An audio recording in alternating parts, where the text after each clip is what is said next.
Hi, everybody. Thanks for coming to LRGA Curves today. Make sure you smash that like button, smash the subscribe button if you haven't already.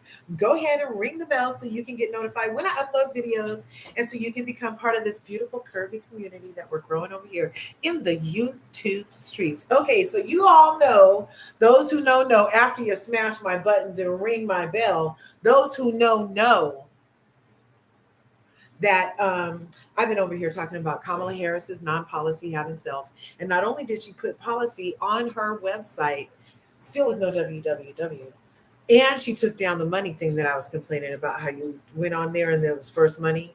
Anyway, so let's see if any of these are going to play. Like, this is crazy. Could shape the course of the presidential election now just 55 days away. Our country, President Trump. I want to turn to the issue of abortion. President Trump, you often touted that you were... So it's already in progress. Last year, you said that you were proud to be the most pro-life president in American history. Then last month, you said that your administration would be great for women and their reproductive rights. In your home state of Florida, you surprised many with regard to your 6-week abortion ban, because you initially had said that it was too short. And you said, quote, I'm going to be voting that we need more than 6 weeks. But then the very next day, you reversed course and said you would vote to support the 6-week ban.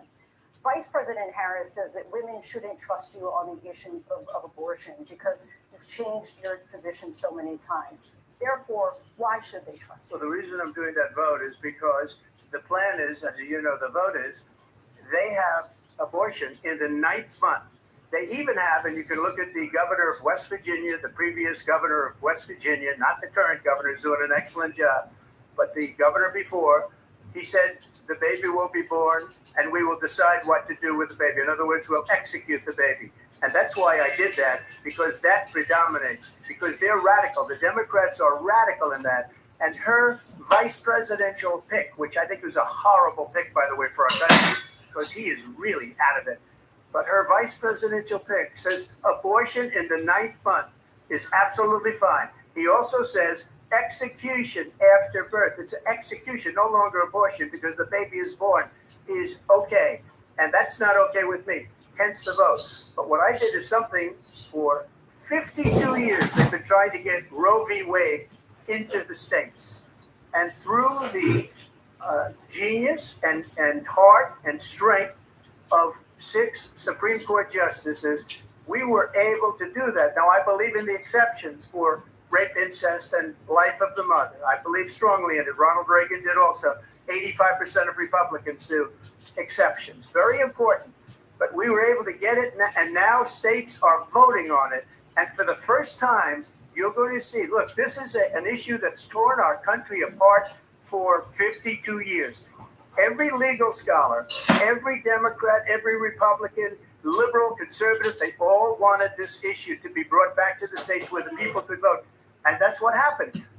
Now, Ohio, the vote was somewhat liberal. Kansas, the vote was somewhat liberal, much more liberal than people would have thought. But each individual state is voting. It's the vote of the people now. It's not tied up in the federal government. I did a great service in doing it. It took courage to do it. And the Supreme Court had great courage in doing it. And I give tremendous credit to those 6 justices. There is no state in this country where it is legal to kill a baby after it's born. Madam Vice President, I want to get your response to President Trump. Well, as I said, you're going to hear a bunch of lies, and that's not actually a surprising fact. Let's understand how we got here. Donald Trump hand-selected 3 members of the United States Supreme Court with the intention that they would undo the protections of Roe v. Wade. And they did exactly as he intended. And now in over 20 states, there are Trump abortion bans, which make it criminal for a nurse to provide care. In one state, it provides prison for life. Trump abortion bans that make no exception even for rape and incest, which understand what that means. A survivor of a crime of violation to their body does not have the right to make a decision about what happens to their body next. That is immoral. And one does not have to abandon their faith or deeply held beliefs to agree. The government, and Donald Trump certainly, should not be telling a woman what to do with her body. I have talked with women around our country. You want to talk about this is what people wanted? Pregnant women who want to carry a pregnancy to term, suffering from a miscarriage, being denied care in an emergency room because the healthcare providers are afraid they might go to jail, and she's bleeding out in a car in the parking lot. She didn't want that. Her husband didn't want that. A 12 or 13-year-old survivor of incest being forced to carry a pregnancy to term. They don't want that.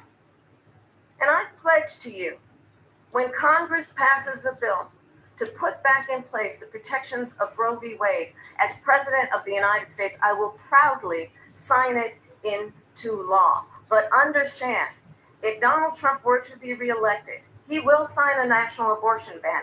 Understand, in his Project 2025, there would be a national abortion, a monitor that would be monitoring your pregnancies, your miscarriages. I think the American people believe that certain freedoms, in particular the freedom to make decisions about one's own body, should not be made by the government. Thank you, Vice President Harris. Well, there she goes again. It's a lie. I'm not signing a ban, and there's no reason to sign a ban because we've gotten what everybody wanted. Democrats, Republicans, and everybody else, and every legal scholar wanted it to be brought. States are voting.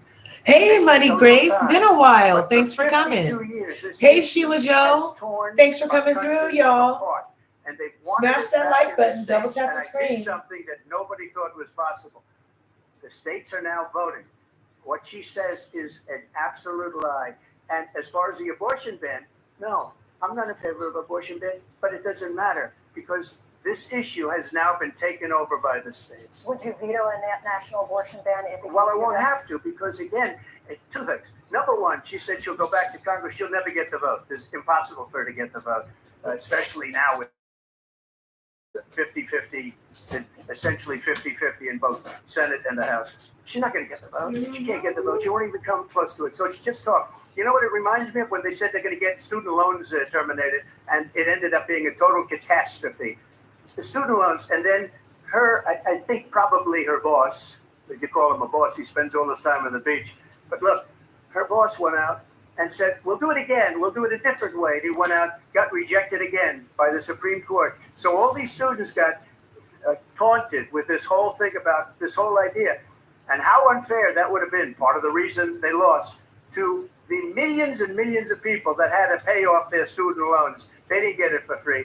But they were saying it's the same way that they talked about that they talk about abortion. But if I could just get a yes or no, because your running mate, J.D. Vance, has said that you would veto it if it did come to your desk. Well, I didn't discuss it with J.D. in all fairness. J.D., and I don't mind if he has a certain view, but I think he was speaking for me, but I really didn't.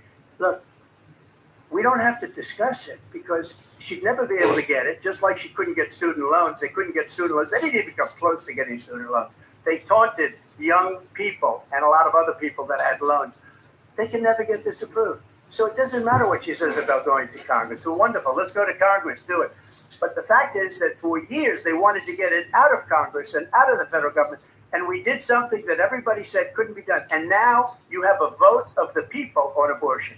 Vice President Harris, I want to give you your time to respond, but I do want to ask, would you support any restrictions on a woman's right to an abortion? I absolutely support reinstating the protections of Roe v. Wade. And as you rightly mentioned, nowhere in America is a woman carrying a pregnancy to term and asking for an abortion. That is not happening. It's insulting to the women of America. And understand what has been happening under Donald Trump's abortion bans. Couples who pray and dream of having a family are being denied IVF treatments. What is happening in our country? Working people, working women who are working one or two jobs, who can barely afford childcare as it is, have to travel to another state to get on a plane sitting next to strangers, to go and get the health care she needs, barely can afford to do it. And what you are putting her through is unconscionable. And the people of America have not, the majority of Americans believe in a woman's right to make decisions about her own body. And that is why in every state where this issue has been on the ballot, in red and blue states both, The people of America have voted for freedom. Vice President Harris. Excuse me, I have to respond.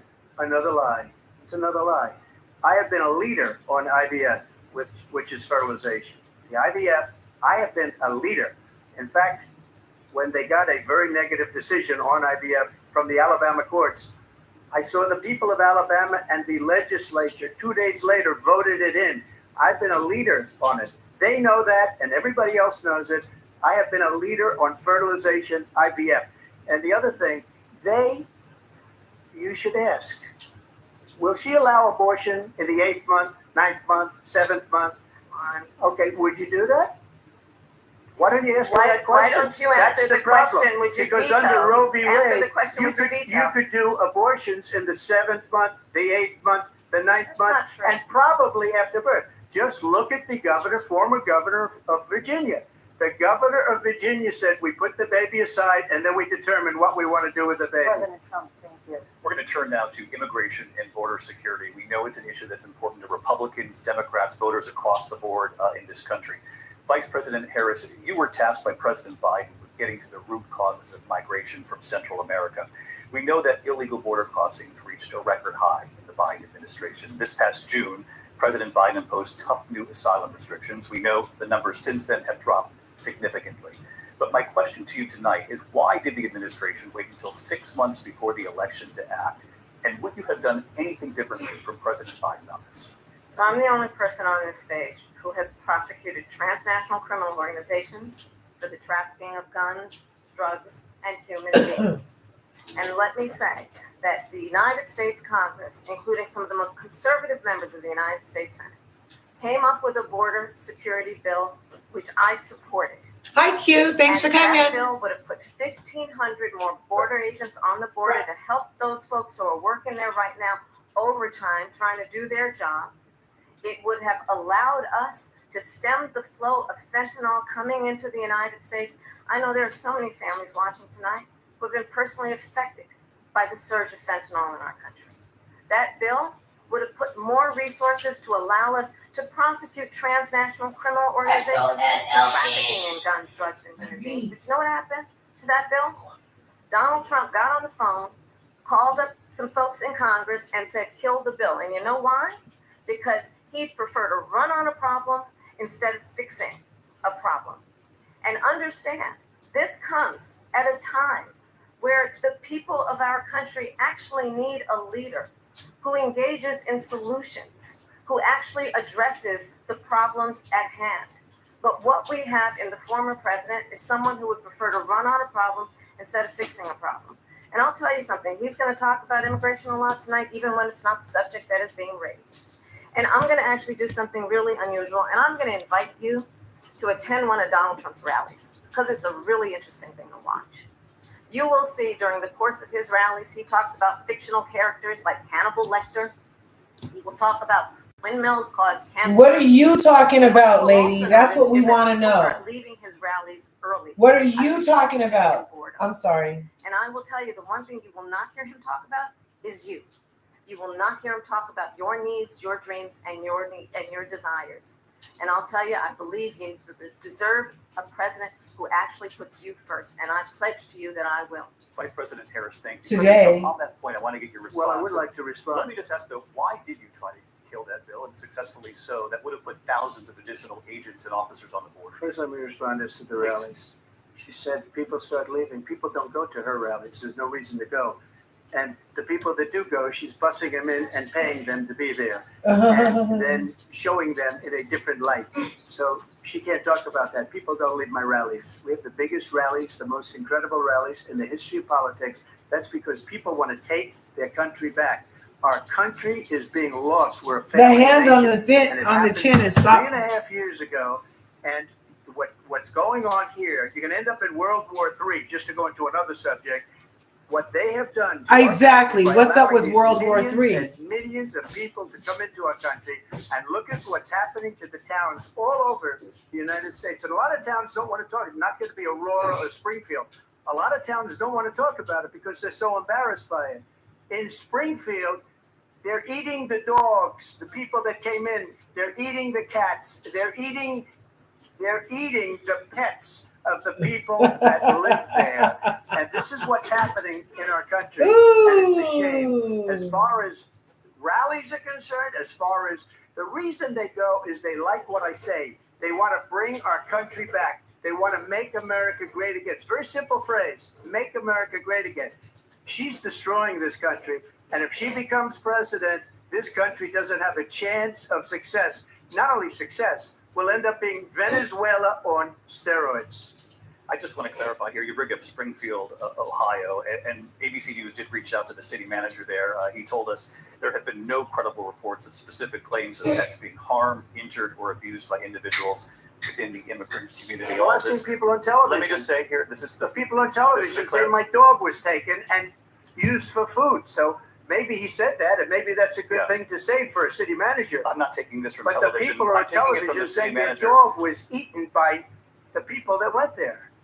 Again, the Springfield city manager says there's no evidence of that. Vice President Harris, I'll let you respond to the rest of what you've heard. Talk about extreme.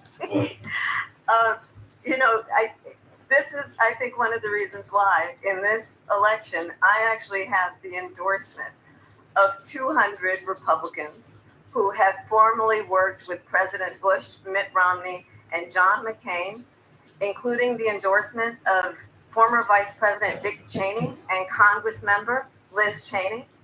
And if you want to really know, aren't those like bad people? The former president allegedly? is, if he didn't make it clear already, just ask people who have worked with him.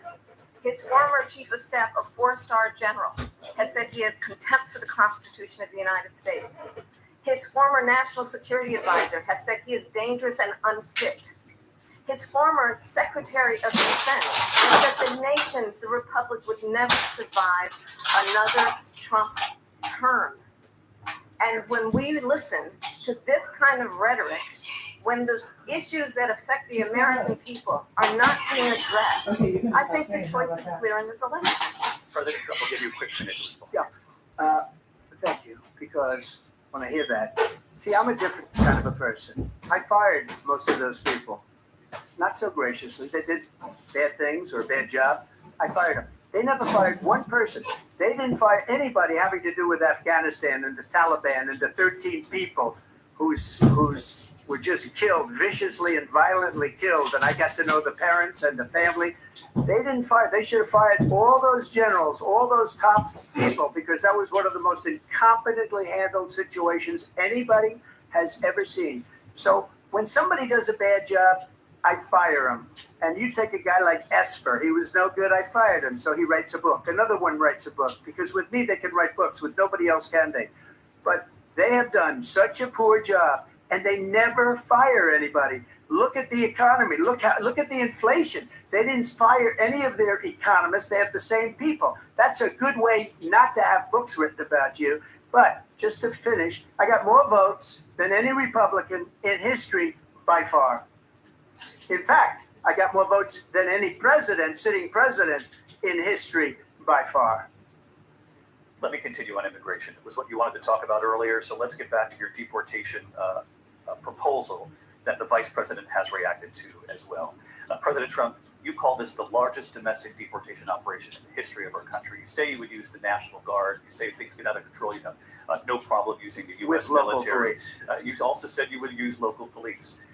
How would you deport 11 million undocumented immigrants? I know you believe that number is much higher. Take us through this. What does this look like? Will authorities be going door to door in this country? Yeah. It is much higher because of them. They allowed criminals, many millions of criminals. They allowed terrorists. They allowed common street criminals. They allowed people to come in, drug dealers, to come into our country. And they're now in the United States and told by their countries like Venezuela, don't ever come back or we're going to kill you. Do you know that crime in Venezuela and crime in countries all over the world is way down? You know why? Because they've taken their criminals off the street and they've given them to her to put into our country. And this will be one of the greatest mistakes in history for them to allow. And I think they probably did it because they think they're going to get votes, but it's not worth it because they're destroying the fabric of our country by what they've done. There's never been anything done like this at all. They've destroyed the fabric of our country. millions of people let in. And all over the world, crime is down. All over the world except here. Crime here is up and through the roof. Despite their fraudulent statements that they made, crime in this country is through the roof. And we have a new form of crime. It's called migrant crime. And it's happening at levels that nobody thought possible. President Trump, as you know, the FBI says overall violent crime is actually coming down in this country. But Excuse me, the FBI they were defrauding statements. They didn't include the worst cities. They didn't include the cities with the worst crime. It was a fraud.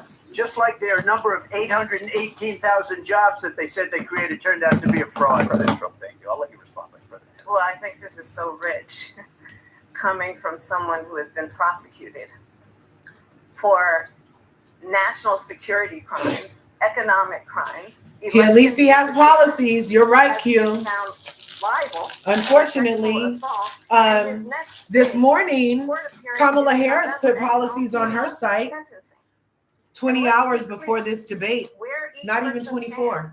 On the issue of what is important about respect for the rule of law and respect for law enforcement. The former vice president called for defunding federal law enforcement, 45,000 agents, get this, on the day after he was arraigned on 34 felony counts. So let's talk about what is important in this race. It is important that we move forward, that we turn the page on this same old tired rhetoric and address the needs of the American people, address what we need to do about the housing shortage, which I have a plan for, address what we must What do is to it? support our small business. What's your plan, lady? Address bringing down the price of groceries. What's your plan? Frankly, the American people are exhausted with the same old tired playbook. Vice President Harris. Which you're doing, lady. Every one of those cases was started by them against their political opponent. And I'm winning most of them, and I will win the rest on appeal. And you saw that with the decision that came down just recently from the Supreme Court. I'm winning. I'm not pro 45. It's called weaponization. Never happened in this country. They weaponized the Justice Department. Every one of those cases was involved with the DOJ, from Atlanta and Fani Willis to the Attorney General of New York and the DA in New York. Every one of those cases. And then they say, oh, he's a criminal. They're the ones that made them go after me. By the way, Joe Biden was found essentially guilty on the documents case. And what happened in my documents case? They said, oh, that's the toughest of them all. A complete and total victory. 2 months ago, it was thrown out. It's weaponization, and they used it, and it's never happened in this country. They used it. Whatever. It happened to the Central Park 5, fool. President Trump, thank you. A really quick response here, Vice President Harris, on this notion of weaponization of the Justice Department. Well, let's talk about extreme and understand the context. Yeah, let's of talk this about extreme election butt in talking. 2024 is taking place. The United States Supreme Court recently ruled that the former president would essentially be immune from any misconduct if he were to enter the White House again. Understand, this is someone who has openly said he would terminate, I'm quoting, terminate the Constitution of the United States, that he would weaponize the Department of Justice against his political enemies. Someone who has openly expressed. Talk to us, lady. What are you going to do? Understand what it would mean if Donald Trump were back in the White House with no guardrails. Because certainly we know now the court won't stop him. We know J.D. Vance. But you're in there, and it's not better. The American people Vice to President stop Harris, him. thank you. Neither of you are worthy. Harris, in your last run for president. This is the one that weaponized, not me. She weaponized. I probably took a bullet to the head because of the things that they say about me. They talk about democracy. I'm a threat to democracy. They're the threat to About democracy. these two With the liars? big Russia investigation that went nowhere. We have a lot to get to. Lindsay? Vice President Harris, in your last run for president, you said you wanted to ban fracking. Now you don't. You wanted mandatory government buyback programs for assault weapons. Now your campaign don't. says you don't. You Flip-flops supported more criminalizing than war Dr. crimes. Simone Now on you're Married to taking a Medicine. harder line. I know you say that your values have not changed. Yes. So then why have so many of your policy positions changed? Because your values are that My you will values say have not anything. changed, And I'm going to discuss every one of at least every point that you've made. But in particular, let's talk about fracking because we're here in Pennsylvania. I made that very clear in 2020. I will not ban fracking. I have not banned fracking as Vice President. Jesus is coming, I girl. was the tie-breaking vote on the Inflation Reduction Act, which opened new leases for fracking.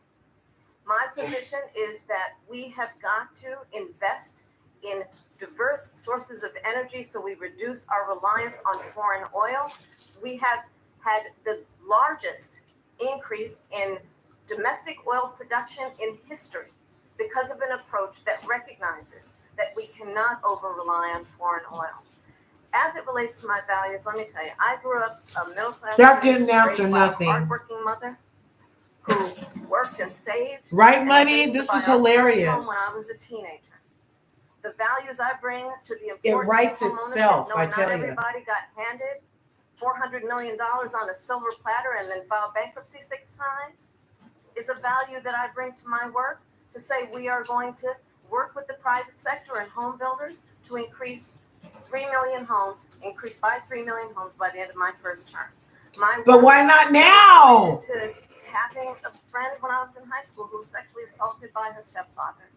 And my focus then on protecting women and children from violent crime is based on a value that is deeply grounded in the importance of standing up for those who are most vulnerable. My work that is about protecting Social Security and Medicare is based on long-standing work that I have done, protecting seniors from scams. My values have not changed. And what is important is that there is a president who actually brings values and a perspective that is about lifting people up and not beating people down and name calling. The true measure of the leader is the leader who actually understands the strength is not in beating people down, it's in lifting people up. I intend to be that president. President Trump, your Well, first of response? all, I wasn't given $400 million. I wish I was. My father was a Brooklyn builder, Brooklyn, Queens, and a great father, and I learned a lot from him. But I was given a fraction of that, a tiny fraction, and I built it into many, many billions of dollars, many, many billions. And when people see it, they are even surprised. So we don't have to talk about that. Fracking, she's been against it for 12 years. Defund the police, she's been against that forever. She gave all that stuff up very wrongly, very horribly, and everybody's laughing at it, okay? They're all laughing at it. She gave up at least 12 and probably 14 or 15 different policies. Like, she was big on defund the police. In Minnesota, she went out, wait a minute, I'm talking now. If you don't mind, please. Does that sound familiar? She went out in Minnesota and wanted to let criminals that killed people, that burned down Minneapolis, she went out and raised money to get them out of jail. She did things that nobody would ever think of. Now she wants to do transgender operations on illegal aliens that are in prison. This is a radical left liberal that would do this. She wants to confiscate your guns, and she will never allow fracking in Pennsylvania. If she won the election, fracking in Pennsylvania will end on day one. Just to finish one thing, so important in my opinion. So I got the oil business going like nobody has ever done before. When they took over, they got rid of it, started getting rid of it, and the prices were going up the roof. They immediately let these guys go to where they were. I would have been 5 times, 4 times, 5 times higher, because you're talking about 3.5 years ago. Yeah, They got it up. because they can't have 34 count felon represent the United States. Not really. They can't have it. Not really. They're not going to let that happen. But if she won the election, the day after that election, they'll go back to destroying our country, and oil will be dead, fossil fuel will be dead, we'll go back to windmills, and we'll go back to solar, where they need a whole desert to get some energy to come out. You ever see a solar plant? By the way, I'm a big fan of solar, but they take 400, 500 acres of desert President soil. Trump, we have a These lot are of not good issues things that for we the have to get environment. to. That she We're out of time. understands. Thank you. Lindsay, thank you. We have an election in just 56 days. And I want to talk about the peaceful transfer of power, which, of course, we all know is a cornerstone of our democracy, and the role of a president in a moment of crisis. Mr. President, on January 6th, you told your supporters to march to the Capitol. You said you would be right there with them. The country and the world saw what played out at the Capitol that day, the officers coming under attack. Aides in the West Wing say you watched it unfold on television off the Oval Office. You did send out tweets, but it was more than 2 hours before you sent out that video message telling your supporters to go home. Is there anything you regret about what you did on that day? No. You just said a thing that we covered peacefully and patriotically. I said during my speech, not later on. Peacefully and patriotically. And nobody on the other side was killed. Ashley Babbitt was shot by an out-of-control police officer that should have never, ever An out of shot control her. police It's officer. a disgrace. But we didn't do this group of people that have been treated so badly. The border czar, remember that. She was the border czar. She doesn't want to be called the border czar because she's embarrassed by the border. In fact, she said at the beginning, "Oh, I'm surprised you're not talking about the border yet." That's because she knows what a bad job they've done. What about those people? When are they going to be prosecuted? When are these people from countries all over the world, not just South America? They're coming in from all over the world. I can't because all over the world, and crime rates are down all over the world because of this. But when are those, David? When are those people going to be prosecuted? When are the people that burned down Minneapolis going to be prosecuted? Or in Seattle, they went into Seattle. They took over a big percentage of the city of Seattle. When are those people going to be prosecuted? But let me just ask You might ask her that question. You were the president. You were watching it unfold on television. It's a very simple question as we move forward toward another election. Is there anything you regret about what you did on that It's day? been over 2 hours. Yes, sir. I had nothing to do with that other than they asked me to make a speech. I showed up for a speech. I said, I think it's going to be big. I went to Nancy Pelosi and the mayor of Washington, D.C., and the mayor put it back in writing, as you know. I said, this is going to be a very big rally or whatever you want to call it. And again, it wasn't done by me. It was done by others. I said, I'd like to give you 10,000 National Guard or soldiers. They rejected me. Nancy Pelosi rejected me. It was just 2 weeks ago. Her daughter has a tape of her saying she is fully responsible for what happened. They want to get rid of that tape. It would have never happened if Nancy Pelosi and the mayor of Washington did their jobs. I wasn't responsible for security. Nancy Pelosi was responsible. She didn't do her job. The question was about you as president, not about former Speaker Pelosi. Harris to respond here. I was at the Capitol on January 6th. I was the vice president-elect. I was also an acting senator. I was there. And on that day, the president of the United States incited a violent mob to attack our nation's capital, to desecrate our nation's capital. On that day, 140 law enforcement officers were injured, and some died. And understand, the former president has been indicted and impeached for exactly that reason. But this is not an isolated situation. Let's remember Charlottesville, where there was a mob of people carrying tiki torches, spewing anti-Semitic hate. And what did the president then at the time say? There were fine people on each side. Let's remember that when it came to the Proud Boys, a militia, the former president said, stand back and stand by. So for everyone watching, What about anti-black hate? What about that? I say, we don't have to go back. Let's not go back. We're not going Those back. KKK men were saying a lot of hate. It And if wasn't that was a specifically bridge that too far one. for you, well, there is a place in our campaign for you to stand for country, to stand for our democracy, to stand for rule of law, and to end the chaos, and to end the approach. So is that she a about police attacking state? the foundations Is she of our saying she wants a democracy, military because they don't industrial like the complex? outcomes. And be clear on that point. Donald Trump, the candidate, has said in this election there will be a bloodbath if this and the outcome of this election is not to his liking. Let's turn the page on this. Let's not go back. Let's chart a course for the future and not But go what about- backwards to the past. Let me just follow up here. It was a different term, and it was a term that related to energy because they have destroyed our energy business. That was where bloodbath was. Also, on Charlottesville, that story has been, as you would say, debunked. Laura Ingraham, Sean Hannity, Jesse, all of these people, they covered it. If they go an extra sentence, they will see it was perfect. It was debunked in almost every newspaper, but they still bring it up, just like they bring 2025 up. They bring all of this stuff up. I ask you this, you talk about the Capitol.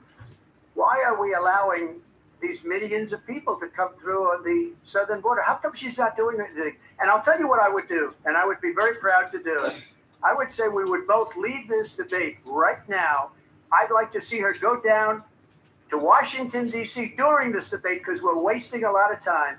Go down to, because she's been so bad, it's so ridiculous. Go down to Washington, D.C. and let her sign a bill to close up the border because they have the right to do it. They don't need bills. They have the right to do it. The President of the United States, you'll get him out of bed.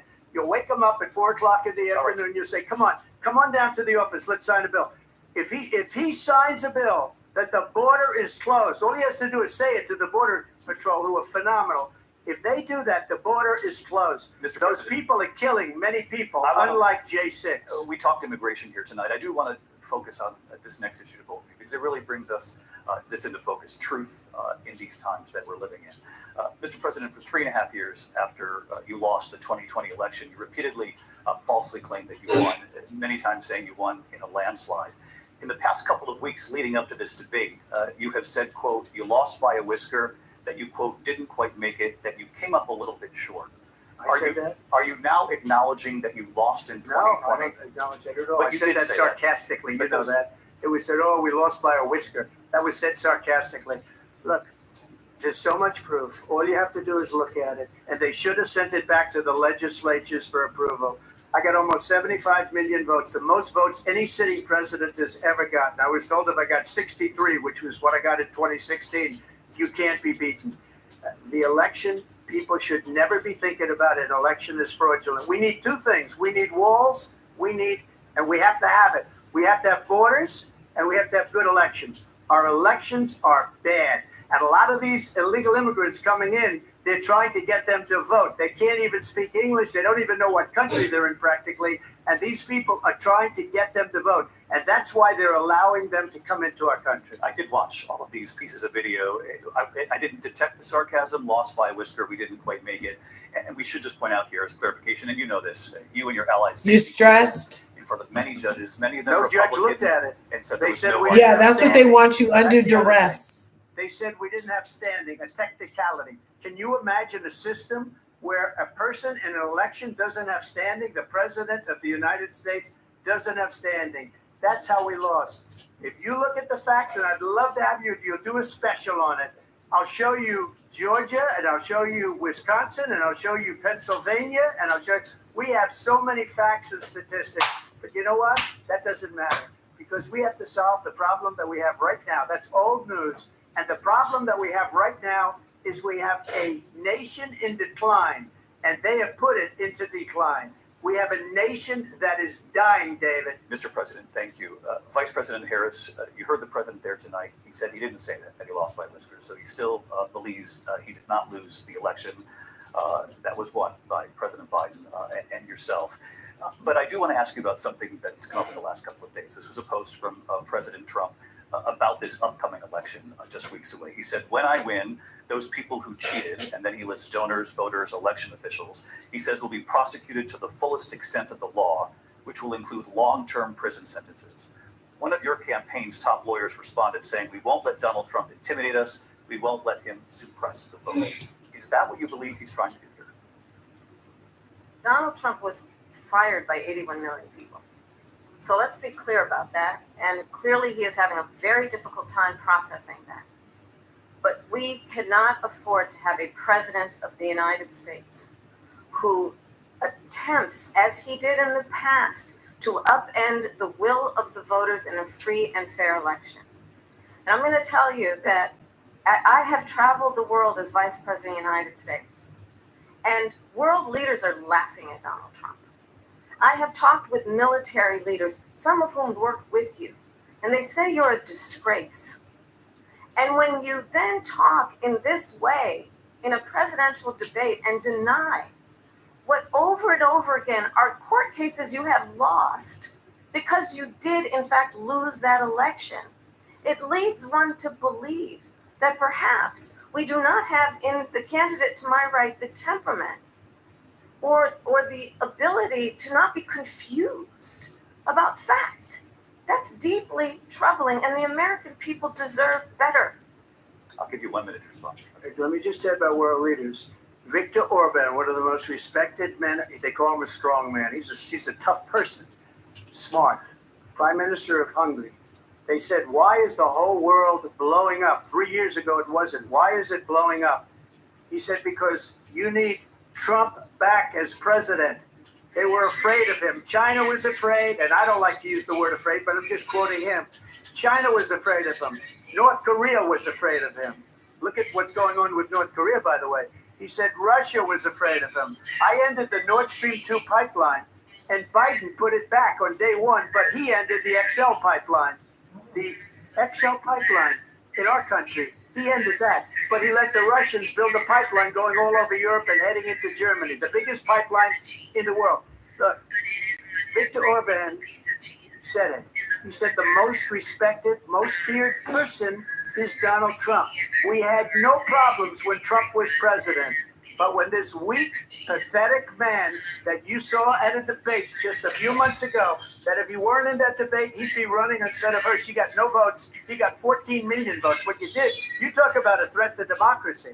He got 14 million votes, and they threw him out of office. And you know what? I'll give you a little secret. He hates her. He can't stand her.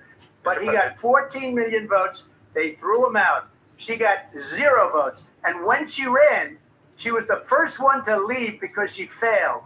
And now she's running. I don't understand it, but I'm okay with it because your time I is up. think we're going to do very well. We've got a lot more to get to. Turning back to the Israel-Hamas war and the hostages who are still being held, Americans among them.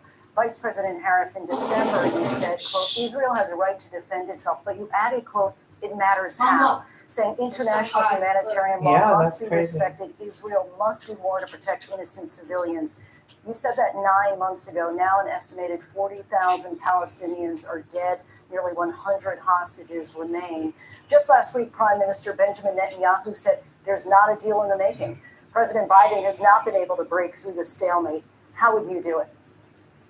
Well, let's understand how we got here. On October 7th. No, that's not how we got here. Shut up. You mean in 1947? Slaughtered. When the first group of them went to Palestine? Okay. It happened in 1947. They're in occupied territory. And so absolutely. I said and what happened on October 7th was allegedly friendly fire. We would. And that party was happening on occupied territory. Because it is them having a dance party there was not okay. Innocent Palestinians have been killed. I don't condone any type of violence. What we know is that this war must end. It must end immediately, and the way it will end is... Says the 4,000 pounds worth of U.S. bombs that were dropped on Gaza And so today. we will continue to work around the clock on that. Work around the clock, also understanding that we must chart a course for a two-state solution. And in that solution, there must be security for the Israeli people and Israel, and in equal why not security for the Palestinian people? It was their house. I will always give Israel the ability to defend itself, in particular as it relates to so you can do something specifically for Israel. Really? Proxies posed to Israel. How does that benefit everybody? Where we can rebuild Gaza, where the Palestinians have security, self-determination, and the dignity they so rightly deserve. President Trump, how would you negotiate with Netanyahu and also Hamas in order to get the hostages out and prevent the killing of more innocent civilians in Gaza? If I were president, it would have never started. If I were president, Russia would have never, ever, I know Putin very well, he would have never, and there was no threat of it either, by the way, for 4 years, have gone into Ukraine and killed millions of people when you add it up. Far worse than people understand what's going on over there. But when she mentions about Israel, all of a sudden, she hates Israel. She wouldn't even meet with Netanyahu when he went to Congress to make a very important speech. She refused to be there because she was at a sorority party of hers. She wanted to go to the sorority party. She hates Israel. If she's president, I believe that Israel will not exist within 2 years from now. And I've been pretty good at predictions, and I hope I'm wrong about that one. She hates Israel. At the same time, in her own way, She hates the Arab population because the whole place is going to get blown up. Arabs, Jewish people, Israel will be gone. It would have never happened. Iran was broke under Donald Trump. Now Iran has $300 billion because they took off all the sanctions that I had. Iran had no money for Hamas or Hezbollah or any of the 28 different spheres of terror. And they are spheres of terror, horrible terror. They had no money. It was a big story, and you know it. You covered it very well, actually. They had no money for terror. They were broke. Now they're a rich nation. And now what they're doing is they're spreading that money around. Look at what's happening with the Houthis and Yemen. Look at what's going on in the Middle East. This would have never happened. I will get that settled and fast, and I'll get the war with Ukraine and Russia ended. If I'm president-elect, I'll get it done before even becoming president. Vice President Harris, he says you hate Israel. You said Mexico was going to pay for the wall, bruh. My entire career and life supported Israel and the Israeli people. He knows that he's trying to, again, divide and distract from the reality, which is it is very well known that Donald Trump is weak and wrong on national security and foreign policy. It is well known that he admires But what about you? dictators, wants to be a dictator on day one, according to himself. You'll like him today and not like him tomorrow and be like, well, I still have the same values. That he can do whatever the hell he wants in going to Ukraine. It is well known that he said when Russia went into Ukraine, it was brilliant. It is well known he exchanged love letters with Kim Jong-un. And it is absolutely She's well using known all her that time to these talk about dictators somebody and else. autocrats are rooting for you to be president again because they're so clear. They can manipulate What are you going to do? with flattery and favors. And that is why so many military leaders who you have worked with have told me you are a disgrace. That is why we understand that we have to have a president who is not consistently weak and wrong on Vice national President security, Harris. including the importance of upholding and respecting in highest regard our military. Vice President Harris, thank you. And she's the one that caused it.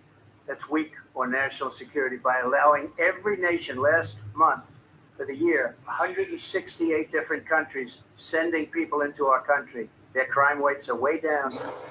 Putin endorsed her last week, said, I hope she wins. And I think he meant it because what he's gotten away with is absolutely incredible. It wouldn't have happened with me. The leaders of other countries think that they're weak and incompetent, and they are. They're grossly incompetent. And I just ask one question. Why does Biden go in and kill the Keystone Pipeline and approve the single biggest deal that Russia's ever made, Nord Stream 2, the biggest pipeline anywhere in the world going to Germany and all over Europe? Because they're weak and they're ineffective. And Biden, by the way, President gets paid Trump, a lot of money. Thank you. We have a lot of issues to get to. We'll be right back with much more of this historic ABC News presidential debate from the National Constitution Center right here in Philadelphia. Back in a minute. Okay, you guys, just a second.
has been the position of the Biden administration that we must defend Ukraine from Russia, from Vladimir Putin, to defend their sovereignty, their democracy, that it's in America's best interest to do so, arguing that if Putin wins, he may be emboldened to move even further into other countries. You have said you would solve this war in 24 hours. You said so just before the break tonight. How exactly would you do that? And I want to ask you a very simple question tonight. Do you want Ukraine to win this war? I want the war to stop. I want to save lives that are being uselessly, people being killed by the millions. It's the millions. It's so much worse than the numbers that you're getting, which are fake numbers. Look, we're in for 250 billion or more because they don't ask Europe, which is a much bigger beneficiary to getting this thing done than we are. They're in for $150 billion less because Biden and you don't have the courage to ask Europe like I did with NATO. They paid billions and billions, hundreds of billions of dollars when I said, either you pay up or we're not going to protect you anymore. So that's maybe one of the reasons they don't like me as much as they like weak people. But you take a look at what's happening. We're in for 250 to 275 billion. They're into 100 to 150. They should be forced to equalize. With that being said, I want to get the war settled. I know Zelensky very well, and I know Putin very well. I have a good relationship, and they respect your president, okay? They respect me. They don't respect Biden. How would you respect him? Why? For what reason? He hasn't even made a phone call in 2 years to Putin, hasn't spoken to anybody. They don't even try and get it. That is a war that's dying to be settled. I will get it settled before I even become president. If I win, when I'm president-elect, and what I'll do is I'll speak to one, I'll speak to the other, I'll get them together. That war would have never happened. And in fact, when I saw Putin after I left, unfortunately left because our country has gone to hell. But after I left, when I saw him building up soldiers, he did it after I left. I said, oh, he must be negotiating. It must be a good, strong point of negotiation. Well, it wasn't, because Biden had no idea how to talk to him. He had no idea how to stop it. And now you have millions of people dead, and it's only getting worse, and it could lead to World War III. Don't kid yourself, David. We're playing with World War III, and we have a president that we don't even know if he's... Where is our president? We don't even know if he's a president. And just to clarify They threw him out of a campaign like a dog. We don't even know. Is he our president? But we have a president, Mr. President, that doesn't know he's alive. your time is up. Just to clarify the question, do you believe it's in the U.S. best interest for Ukraine to win this war, yes or no? I think it's the U.S. best interest to get this war finished and just get it done. All right. Negotiate a deal, because we have to stop all of these human lives from being destroyed. I want to take this to Vice President Harris. I want to get your thoughts on support for Ukraine in this moment, but also as Commander-in-Chief, if elected, how would you deal with Vladimir Putin, and would it be any different from what we're seeing from President Biden? Well, first of all, it's important to remind the former president, you're not running against Joe Biden, you're running against me. I believe the reason that Donald Trump says that this war would be over within 24 hours is because he would just give it up. And that's not who we are as Americans. Let's understand what happened here. I actually met with Zelensky a few days before Russia invaded, tried through force to change territorial boundaries, to define one of the most important international rules and norms. Isn't that what's happening in Palestine? And territorial integrity. And Isn't that what's happening in Palestine? And that's why it's being called apartheid and war crimes? Days later, I went to NATO's eastern flank, to Poland and Romania. And through the work that our others did, we brought 50 countries together to support Ukraine in its righteous defense. And because of our support, because of the air defense, the ammunition, the artillery, the javelins, the Abrams tanks that we have provided, Ukraine stands as an independent and free country. If Donald Trump were president, Putin would be sitting in Kyiv right now. And understand what that would mean, because Putin's agenda is not just about Ukraine. Understand why the European allies and our NATO allies are so thankful that you are no longer president, and that we understand the importance of the greatest military alliance the world has ever known, which is NATO, and what we have done to preserve the ability of Zelensky and the Ukrainians to fight for their independence. What about Otherwise, Palestine? Putin would be sitting in Kyiv with his eyes on the rest of Europe, starting with Poland. And why don't you tell the 800,000 Polish Americans right here in Pennsylvania how quickly you would give up for the sake of favor and what you think is a friendship with what is known to be a dictator who would eat you for lunch. Vice President Harris, thank you. We've heard from both of you on Ukraine tonight. Afghanistan came up in the last hour. I wanted her to respond to something you said earlier, and I'll give you a minute here. Putin would be sitting in Moscow, and he wouldn't have lost 300,000 men and women, but he would have been sitting in Moscow, quiet please. He would have been sitting quiet in Moscow, please. much happier than he is right now. But eventually, he's got a thing that other people don't have. He's got nuclear weapons. They don't ever talk about that. He's got nuclear weapons. Nobody ever thinks about that. And eventually, maybe he'll use them, and maybe he hasn't been that threatening, but he does have that. Something we don't even like to talk about. Nobody likes to talk about it. But just so you understand, they sent her to negotiate peace before this war started. 3 days later, he went in and he started the war because everything they said was weak and stupid. They said the wrong things. That war should have never started. She was the emissary. They sent her in to negotiate with Zelensky and Putin, and she did. And the war started 3 days later. And that's the kind of talent we have with her. She's worse than Biden. In my opinion, I think he's the worst president in the history of our country. She goes down as the worst vice president in the history of our country. But let me tell you something. She is a horrible negotiator. Hey, Allie, thanks for coming through. As soon as they left, Putin did the invasion. President Trump, thank you. You did bring up something. You said you went to negotiate with Vladimir Putin. Vice President Harris, have you ever met Vladimir Putin? Can you clarify tonight? Yet again, I said at the beginning of this debate, you're going to hear a bunch of lies coming from this fellow. And that is another one. When I went to meet with President Zelensky, I've now met with him over 5 times. The reality is it has been about standing as America always should, as a leader upholding international rules and norms, as a leader. What about what's happening in Israel? Understanding that the alliance, the ICJ and the ICC just found war crimes on our ability to look out for our friends. She's duplicitous. And not favor our enemies because you adore strongmen instead of caring about democracy.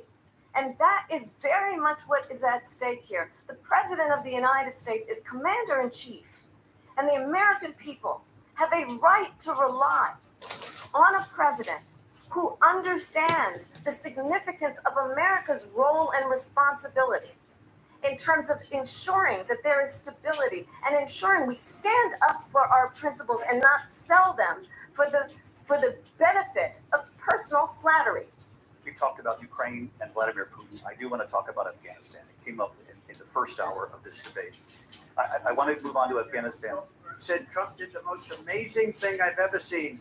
He got these countries, the 28 countries at the time, to pay up. He said, I've never seen. He's the head of NATO. He said, I've never seen. For years, we were paying almost all of NATO. We were being ripped off by European nations, both on trade and on NATO. I got them to pay up by saying one of the statements you made before, if you don't pay, we're not going to protect you. Otherwise, we would have never gotten it. He said it was one of the most incredible jobs that he's ever seen done. Thank you. I want to turn to Afghanistan. It came up in the first hour of the debate, and we witnessed a poignant moment today on Capitol Hill, honoring the soldiers who died in the chaotic withdrawal from Afghanistan. I do want to ask the Vice President, do you believe you bear any responsibility in the way that withdrawal played out? Well, I will tell you, I agreed with President Biden's decision to pull out of Afghanistan. 4 presidents said they would, and Joe Biden did. And as a result, America's taxpayers are not paying the $300 million a day we were paying for that endless war. And as of today, there is not one member of the United States military who is in active duty in a combat zone in any war zone around the world, the first time this century. But let's understand how we got to where we are. Donald Trump, when he was president, negotiated one of the weakest deals you can imagine. He calls himself a deal. Even his national security advisor said it was a weak, terrible deal. And here's how it went down. He bypassed the Afghan government. He negotiated directly with a terrorist organization called the Taliban. The negotiation involved the Taliban getting 5,000 Taliban terrorists released. And get this. And the president at the time invited the Taliban to Camp David, a place of storied significance for us as Americans, a place where we honor the importance of American diplomacy, where we invite and receive respected world leaders. And this former president, as president, invited them to Camp David because he does not again appreciate the role and responsibility of the President of the United States to be commander-in-chief with a level of respect. And this gets back to the point of how he has consistently displayed. What are you gonna do? Members of our military, fallen soldiers, and the work that we must do to uphold the strength and the respect of the United States of America around the world. Vice President Harris, thank you. President Trump, your response to her saying that you began the negotiations Yeah, thank with the Taliban. So, if you take a look at that period of time, the Taliban was killing our soldiers, a lot of them, with snipers.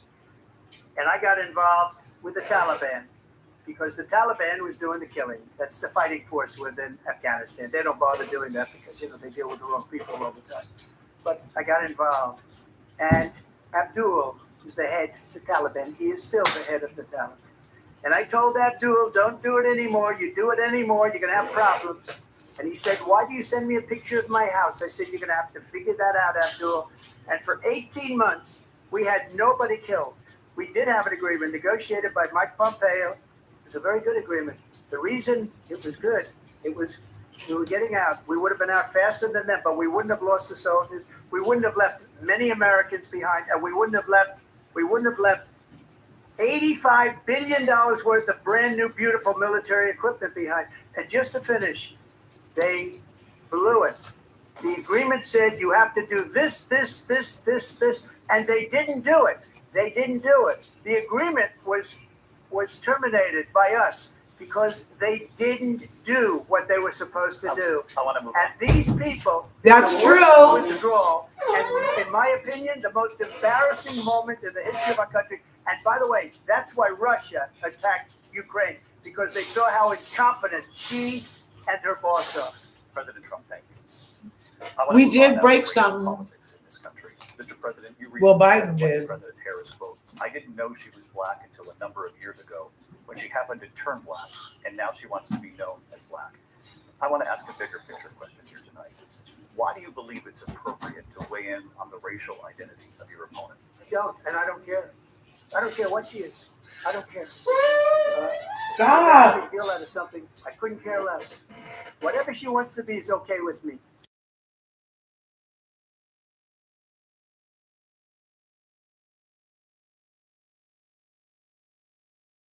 I'll say that. And then I read that she was black, and that's okay. Either one was okay with me. That's up to her. That's up to her. Vice President Harris, your thoughts on this? I think honestly, I think it's a tragedy that we have someone who wants to be president who has consistently, over the course of his career, attempted to use race to divide the American people.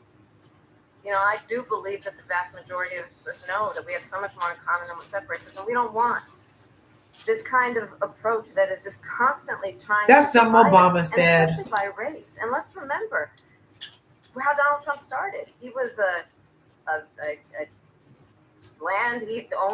he owned buildings, and he was investigated because he refused to rent Landlord. property to black families. Let's remember, this is the same individual who took out a full-page ad in the New York Times calling for the execution of 5 young Black and Latino boys who were innocent, the Central Park 5. Took out a full-page Joel ad Lovebell calling for and the their other guy. execution. This is the same You did the same individual thing. who spread birther lies about the first black president of the United States. And I think the American people want better than that, want better than this. want someone who understands, as I do. I travel our country. We see in each other a friend. We see in each other a neighbor. We don't want a leader who is constantly trying to have Americans point their fingers at each other. I meet with people all the time who tell me, can we please just have discourse about how we're going to invest in the aspirations and the ambitions and the dreams of the American people? Knowing that regardless of people's color or the language their grandmother speaks, we all have the same dreams and aspirations and want a president who invests in those, not in hate and division. Vice President Harris. President Trump, this is now your third time. This is the most divisive presidency in the history of our country. There's never been anything like it. They're destroying our country, and they come up with things like what she just said. Going back many, many years, when a lot of people, including Mayor Bloomberg, agreed with me on the Central Park fight, they admitted, they said they pled guilty. And I said, well, if they pled guilty, they badly hurt a person, killed a person ultimately. And if they pled guilty, then they pled, we're not guilty. But this is a person that has to stretch back years, 40, 50 years ago, because there's nothing now. I built one of the greatest economies in the history of the world, and I'm going to build it again. It's going to be bigger, better, and stronger. But they're destroying And Mexico's going to pay they for have it. no idea what a good economy is. Their oil policies, every single policy. And remember this, she is Biden. You know, she's trying to get away from Biden. I don't know the gentleman, she says. She is Biden. The worst inflation we've ever had, a horrible economy because inflation has made it so bad, and she can't get away with that. Briefly. Clearly, I am not Joe Biden, and I am certainly not Donald Trump. And what I do offer is a new generation of leadership for our country. No, you don't. One who believes in what is possible, one who brings a sense of optimism about what we can do instead of always disparaging the American people. I believe in what we can do to strengthen our small businesses, which is why I have a plan. Let's talk about our plans and let's compare the plans.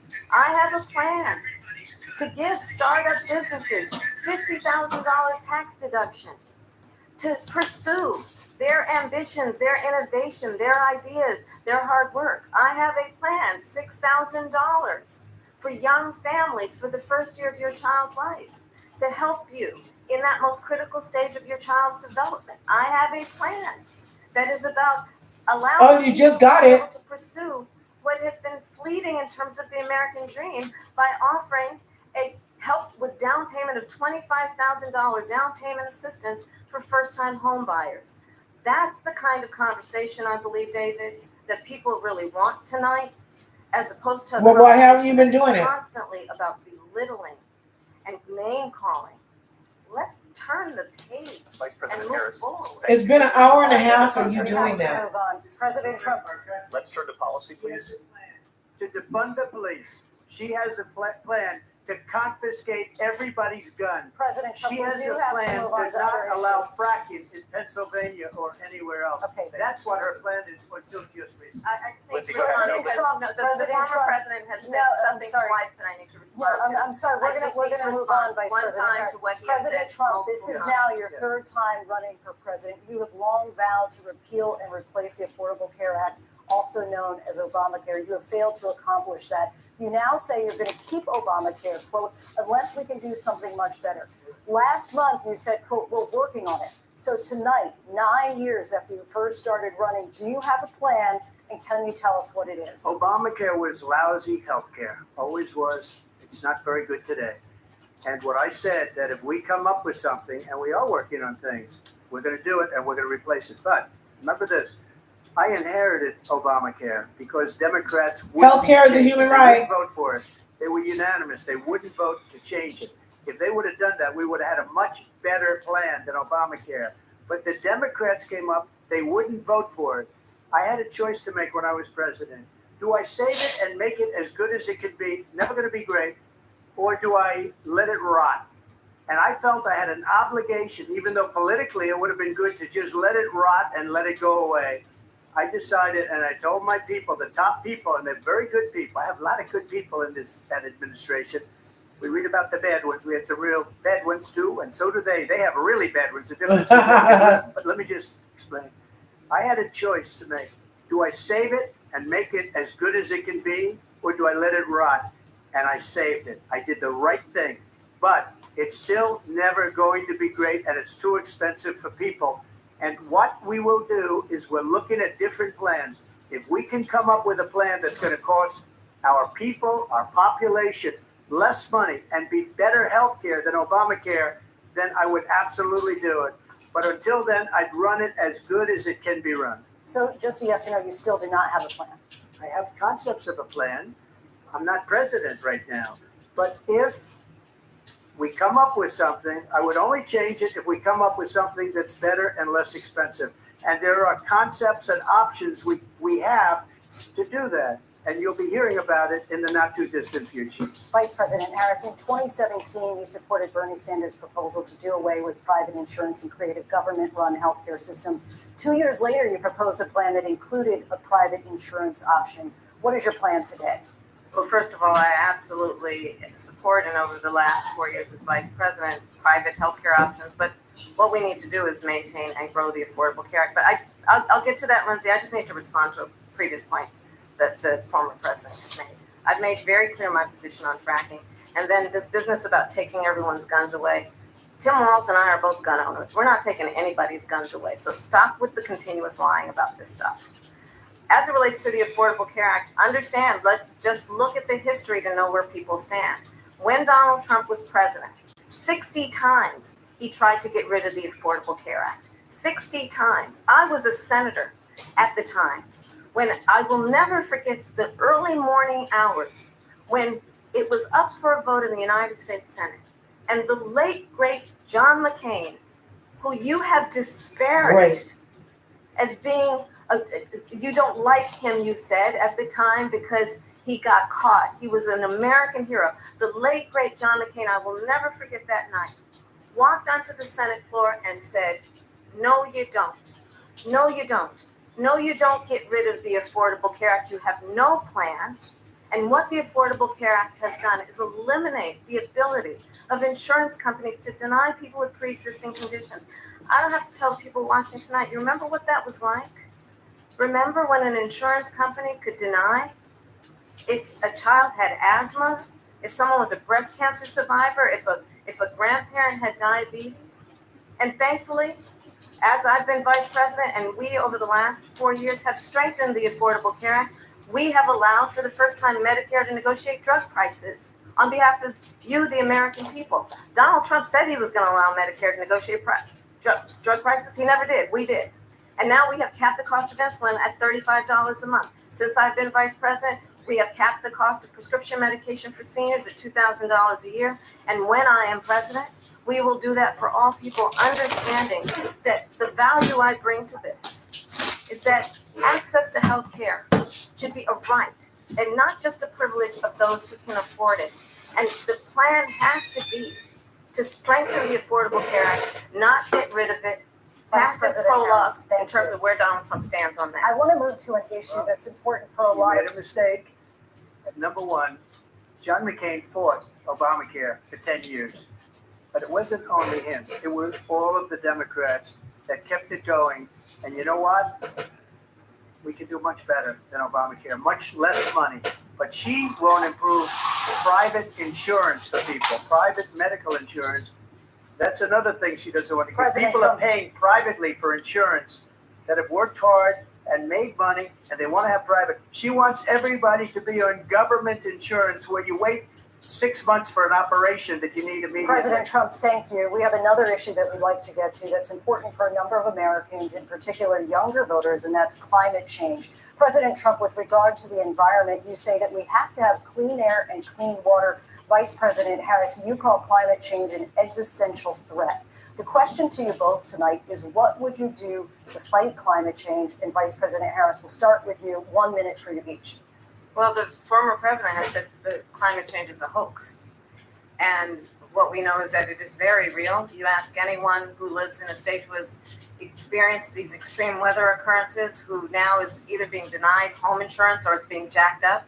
You ask anybody who has been the victim of what that means in terms of losing their home, having nowhere to go. We know that we can actually deal with this issue. The young people of America care deeply about this issue. And I am proud that as vice president over the last 4 years, we have invested $1 trillion in a clean energy economy, while we have also increased domestic gas production to historic levels. We have created over 800,000 new manufacturing jobs while I have been vice president.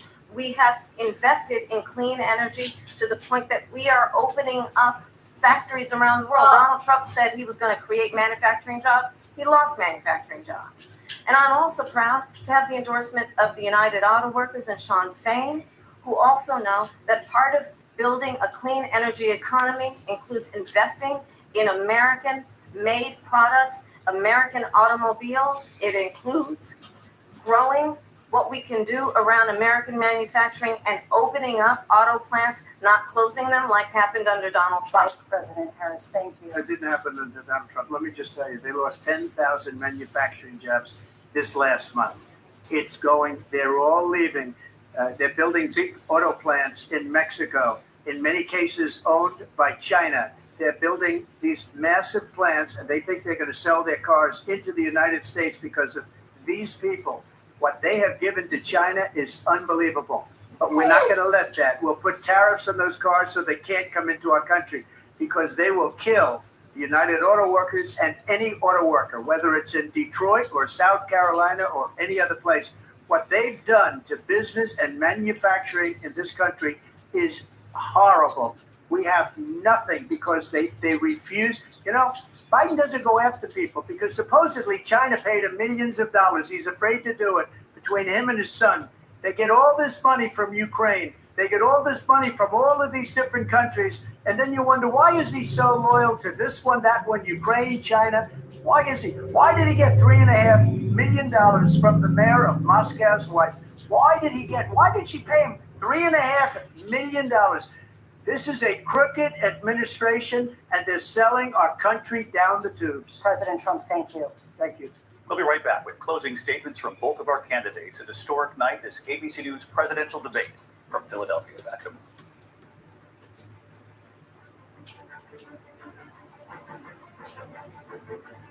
The ABC News presidential debate will continue after this. This PBS News presentation is made possible by Consumer Cellular. This is Sam. How may I help you? This is Pocket Dial. Well, somebody's pocket. Thought I'd let you know that with Consumer Cellular, you get nationwide coverage with no contract. That's kind of our thing. Have a nice day. and by the Corporation for Public Broadcasting, and by contributions to your PBS station from viewers like you. Thank you. Asking tough questions to those in power. Should Democrats supply their votes if it means avoiding a government shutdown? Russia right now has you outmanned, outgunned. Is it time to think about a settlement? And covering events as they unfold. 8 soldiers died in the second deadliest attack on Israeli forces of the war. To see so many deaths in one place, it's not humanity. PBS NewsHour and PBS News Weekend every night. Awesome. Thanks for coming, Gail. Yes, it's all the lies. Oh my gosh. So many freaking lies, Gail. They may as well be, instead of red or blue, they're just purple. They're so both in on it. I want to hear what you're going to do, Kamala. I want to hear what you're going to, not what Donald Trump did. And that was years ago. Why not tell me what you're going to do now? It's just bizarre.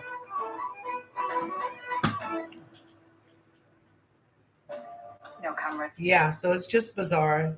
I appreciate you coming. I'm just doing it for research purposes, you know, because I have been covering the fact that Kamala Harris, hasn't had any pulse from when she was in the office next door. Nothing. She didn't have anything. And I felt like it was because if she writes it down, the people will know when she flip-flops, because she gonna flip-flop. Whatever she says, expect the opposite. Okay? When my son was young, we used to play opposites. And whatever he said, it was the opposite. That's how it is with these politicians, where they'll say anything to get our vote, but then we can't count on anything because they said anything to get our vote. I hear a lot of allegiance to places that's not America. I hear emphatic allegiance to places that aren't America. I have not heard her talk about the homeless people or him talk about the homeless people or how it's going to get better or what they're planning on doing as far as, rights and reparations and things like that. They're not talking about anything. All they're doing is pointing fingers at each other saying, well, this person did that. That person did that. What kind of debate is this? Are we in high school? No, a high school debate would be better, actually. You're right. You're right. A high school debate would be better. This is even more juvenile than that. It doesn't even have the freaking forethought of an actual debate. They're just literally saying anything. Literally saying anything. And why does she keep talking, turning to him? She's supposed to be telling us, the American people, what's happening with her and us. We're the ones about, she's trying to get in our relationship with us for the next 4 years. So why is she talking to our ex? That's weird. That's weird shit, you guys. Imagine if somebody's trying to get with you and all they did was talk about your ex and talk to your ex the whole night. That would be weird. You would leave that date and be like, nope, not doing that again. I bet you would. So I'm not sure how this is any different. It's a literal relationship, a literal relationship that we're about to be in for 4 years. So thanks for coming through. Smash that like button, smash the subscribe button. If you haven't already, go ahead and wash your greens in the bathtub and ring my bell so you can get notified next time I upload a video. Okay? Live from the National Constitution Center in Philadelphia, Pennsylvania. Here again, David Muir and Lindsay Davis. Welcome back tonight. The time has come for closing statements, and Vice President Harris. So I think you've heard tonight two very different visions for our country. One that is focused on the future, and the other that is focused on the past, and an attempt to take us backward. But we're not going back. And I do believe that the American people know we all have so much more in common than what separates us. And we can chart a new way forward. And a vision of that includes having a plan, understanding the aspirations, the dreams, the hopes, the ambition of the American people, which is why I intend to create an opportunity economy, investing in small businesses, in new families, in what we can do around protecting seniors, what we can do that is about giving hardworking folks a break and bringing down the cost of living. I believe in what we can do together that is about sustaining America's standing in the world and ensuring that we have the respect that we so rightly deserve, including respecting our military and ensuring we have the most lethal fighting force in the world. I will be a president that will protect our fundamental rights and freedoms, including the right of a woman to make decisions about her own body and not have her government tell her what to do. I'll tell you, I started my career as a prosecutor. I was a DA, I was an attorney general, a United States senator, and now vice president. I've only had one client, the people. And I'll tell you, as a prosecutor, I never asked a victim or a witness, are you a Republican or a Democrat? The only thing I ever asked them, are you okay? And that's no, we're not okay, Kamala. Someone who cares about you and is not putting themselves first. I intend to be a president for all Americans and focus on what we can do over the next 10 and 20 years to build back up our country by investing right now in you, the American people. Vice President Harris, thank you. President Trump. So she just started by saying she's going to do this, she's going to do that, she's going to do all these wonderful things. Why hasn't she done it? She's been there for 3.5 years. They've had 3.5 years to fix the border. They've had 3.5 years to create jobs and all the things we talked about. Why hasn't she done it? She should leave right now, go down to that beautiful White House, go to the Capitol, get everyone together and do the things you want to do, but you haven't done it and you won't do it because you believe in things that the American people don't believe in. You believe in things like we're not going to frack, we're not going to take fossil fuel, we're not going to do things that are going to make this country strong, whether you like it or not. Germany tried that, and within 1 year they were back to building normal energy plants. We're not ready for it. We can't sacrifice our country for the sake of bad vision. But I just ask one simple question. Why didn't she do it? We're a failing nation. We're a nation that's in serious decline. We're being laughed at all over the world. All over the world they're laughed. I know the leaders very well. They're coming to see me. They call me. We're laughed at all over the world. They don't understand what happened to us as a nation. We're not a leader. We don't have any idea what's going on. We have wars going on in the Middle East. We have wars going on with Russia and Ukraine. We're going to end up in a third world war, and it'll be a war like no other because of nuclear weapons, the power of weaponry. I rebuilt our entire military. She gave a lot of it away to the Taliban. She gave it to Afghanistan. What these people have done to our country, and maybe toughest of all, is allowing millions of people to come into our country. Many of them are criminals, and they're destroying our country. The worst president, the worst vice president in the history of our country. President Trump, thank you. And that is our ABC News presidential debate from here in Philadelphia at the National Constitution Center. I'm Lindsay Davis. And I'm David Muir. Thank you for watching here in the U.S. and all over the world, and from all of us here at ABC News. Good night. And that is the end of the first presidential debate between these two candidates, Vice President Kamala Harris and former President Donald Trump. Also likely the only debate we will see between these two candidates. We have been watching alongside our full team of analysts and, of course, each of our reporters who covers the campaigns. Laura Barone Lopez has been reporting on the Harris campaign and Lisa Desjardins on the Trump campaign. I want to begin with you two before we turn to everyone else here. And let's just get your quick takeaways. The candidates' work here is over now. The surrogates and the campaigns take over. What are you hearing from them in terms of how they saw the debate and their takeaways? Laura? Well, Harris's campaign is feeling really good about this debate. They feel as though they did a number of things that she wanted to do going in, which was goad him, and she did that on quite a few fronts. She did that on abortion. She did that on election denialism, and they said also that in the first hour of the debate, 71% of the grassroots donations that they were getting were from women. So they feel as though some of her strongest moments were when she was going after him on abortion and when she was talking about those personal stories of women who were having miscarriages and unable to get the care that they needed. And they also said that based on the undecided voters that they were tracking live during the debate, that the campaign was tracking, that another strong moment for her was her response when Donald Trump was questioned about her Black identity and her saying that racism is a pattern for him and that America doesn't want this anymore, as well as her response. No worries, but money. On election and January 6th, no worries. That ranked really well with the undecided voters.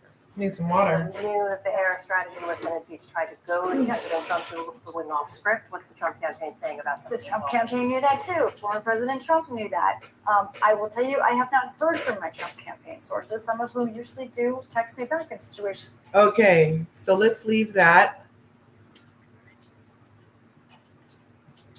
Close this. See if I can't get this to do what it does. Jill Stein has already started her response. Let me try to get there.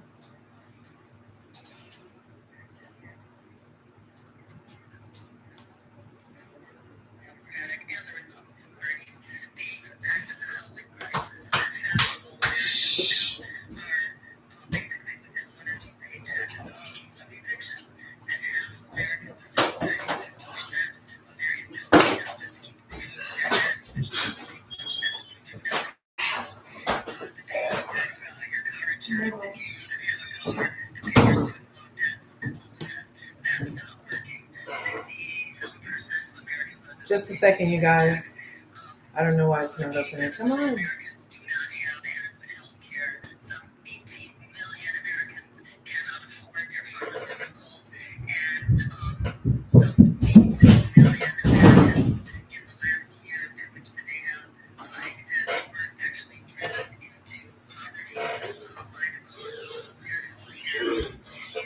I'm still live, Irene.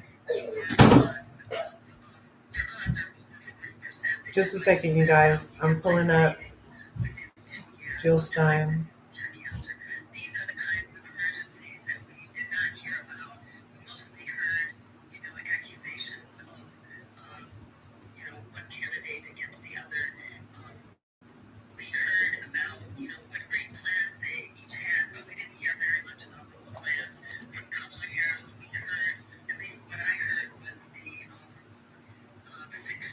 Okay, you guys, here we go. Benefit for the first year with a new child, and a $25,000 tax credit, I think, for a down payment on a house. Now, how See far if is this that will share. to solving this all-out housing crisis that has caused unprecedented levels of homelessness right now, and unprecedented stress among everyday Americans just trying to keep a roof over their heads.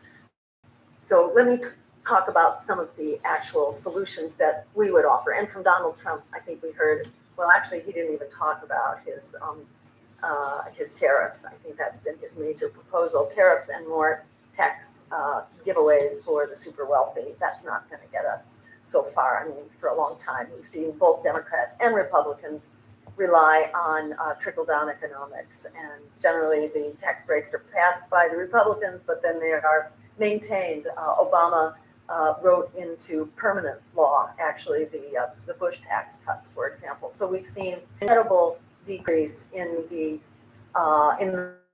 contributions paid by the wealthiest Americans to our economy and to our public infrastructure. Their tax contribution has absolutely plummeted, while the services are basically being cut and the public domains are all being privatized. Our roads and bridges and public spaces and so on are all getting privatized and developed and bought out from under us. At the same time that we're seeing, austerity applied to the likes of support for our schools, support for higher education. So let me again go to some of the solutions that we are putting on the table. And I'll just mention the fact that this is a debate between the parties of War and Wall Street, who agree with each other on the fundamentals of our economy and on the fundamentals of our foreign policy, basically a foreign policy based on endless war. And the endless war machine, which then in turn costs half of our congressional budget. We're spending down 50% of our congressional budget just to look at the Pentagon's expenditures, which we do not do enough of. And so many veterans are basically up a creek without housing, without jobs, without mental health care, and so on. If you include those costs as well as the costs of nuclear weapons, which are classified separately from the Pentagon budget, if you include the costs of the security agencies like the CIA, which is carrying out its own, military agenda, then it's more like 60%, even 65% of our tax dollars and of the congressional budget, which are being spent on this endless war machine. These are the fundamentals that we're absolutely missing in action from this debate because the two parties agree on it. And again, I want to stress that our campaign is the one anti-war, anti-genocide, climate emergency, pro-worker campaign, which is on the ballot across the country, that's in this election and which has the capacity to actually challenge empire, in which you have to be on the ballot across the country in order to do. And we are in the process of doing that. Again, I want to encourage everybody to go to jillstein2024.com and to join the uprising, because Americans are in an uprising.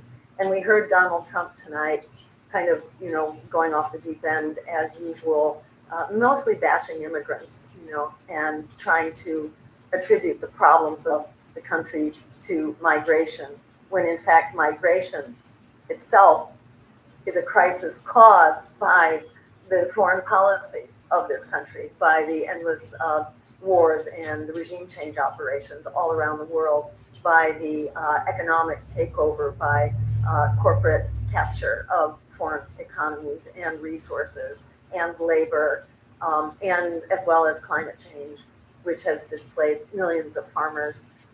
We've overthrown, for example, the government of Haiti innumerable times, but particularly twice under Aristide, leading to the incredible economic despair, which is driving people here to our shores. Likewise, Guatemala, most of the countries of South America actually have been overthrown by either by the CIA, or we have, strong-armed their governments and installed dictators and contributed to civil wars. Guatemala is, kind of the first case in point where we overthrew their democratically elected socialist government that was going to redistribute land so that peasants could actually have a fighting chance. And at the behest of United Fruit, we overthrew the government of Guatemala, leading to essentially generations of conflict and strife and, death squads, which have been trained by the US and so on. So that migration crisis that Donald Trump loves to, endlessly bash immigrants over is basically a consequence of US foreign policy, which is driving people to our shores for refuge. And sadly, we see the Democrats who at one time stood up for principles of justice for immigrants, for addressing the underlying drivers. We don't hear about that anymore at all. We see the Democrats, Barack Obama was the deporter in chief. We're looking at Kamala Harris promoting an even more right-wing so-called border security bill. Border security is not obtained through a wall. Border security is achieved by, number one, decompressing the migration crisis by eliminating the drivers of that migration crisis. We can do that. Also, the war on drugs, I must mention, which is what empowers the violent drug cartels. That's why people are fleeing here from the drug cartels. And no, it's not the migrants who are bringing drugs across our border. It is plain old red-blooded Americans who are bringing the drugs and the fentanyl and so on across our border, not in the outer regions, but at the portals of entry. We know how to fix this. How we fix this is by legalizing marijuana, for starters, which will be part of our day one agenda, by the way. On day one, we remove marijuana, cannabis, from the list of scheduled drugs.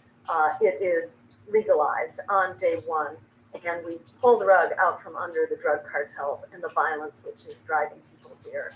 And then we proceed towards decriminalizing all drugs, so that substance use becomes a public health problem dealt with effectively through public health measures, not a criminal problem. And as part of this, by the way, on our day one agenda, we provide amnesty and we end the jail terms and the prison terms of so many people who've been unjustly incarcerated due to the war on drugs, which has largely been a war on Black and brown people.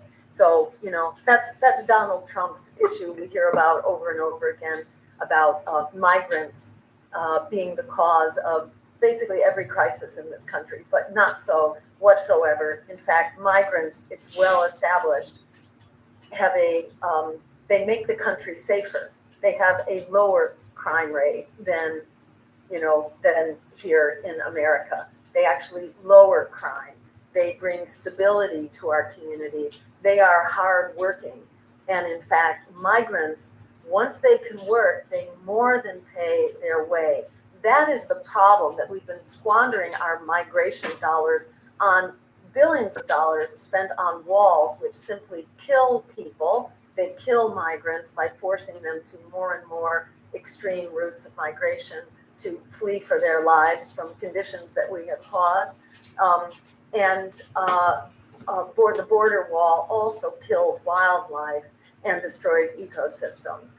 And it does not address the problems of migration. So what we need to be doing, aside from decompressing the drivers and offloading the drivers, which we can start to do on day one, in addition, we will spend our tax dollars on providing the infrastructure so that we have background checks right away on the border, and we provide supportive housing if needed while people are being cleared. But we provide rapid clearance. We provide the migration attorneys. We provide the civil service people to quickly process migrants and bring them in and provide them the papers so they go to work right away on day one. People go to work. Our communities will be competing for migrants in order to grow their economies, not trying to shut them out. That is how we address the migration crisis here, by ending the causes that we are driving and by providing the real solutions. Migrants are said to bring $7 trillion worth of economic development to our country over the coming decade if we do this right, and we will do that right. Let me just address a couple other things, but again, I want to remind people that we are the alternative that you won't hear about. We are the solutions that Democrats and Republicans refuse to discuss, and in particular, the Democrats approach us by trying to shut us down, to silence us, to cancel us, because they're very threatened by the fact that we actually provide real solutions here instead of just parroting Republicans or moving to the right or providing no policies at all. So, Kamala Harris mentioned a couple policies tonight, but hardly anything. She's mostly following in the footsteps of Joe Biden, and I think that's what we can expect. As Biden reassured Wall Street, nothing would change, and fundamentally, nothing did change. We still have an economy where the stock market is doing great, where the upper 5, maybe 10% is doing well, the upper 1% is off the charts, but everyday people are absolutely struggling to survive. As I mentioned, over 60% living paycheck to paycheck, lacking healthcare, housing, security, and swamped in debt, medical debt, and student debt as well. So we've got those solutions.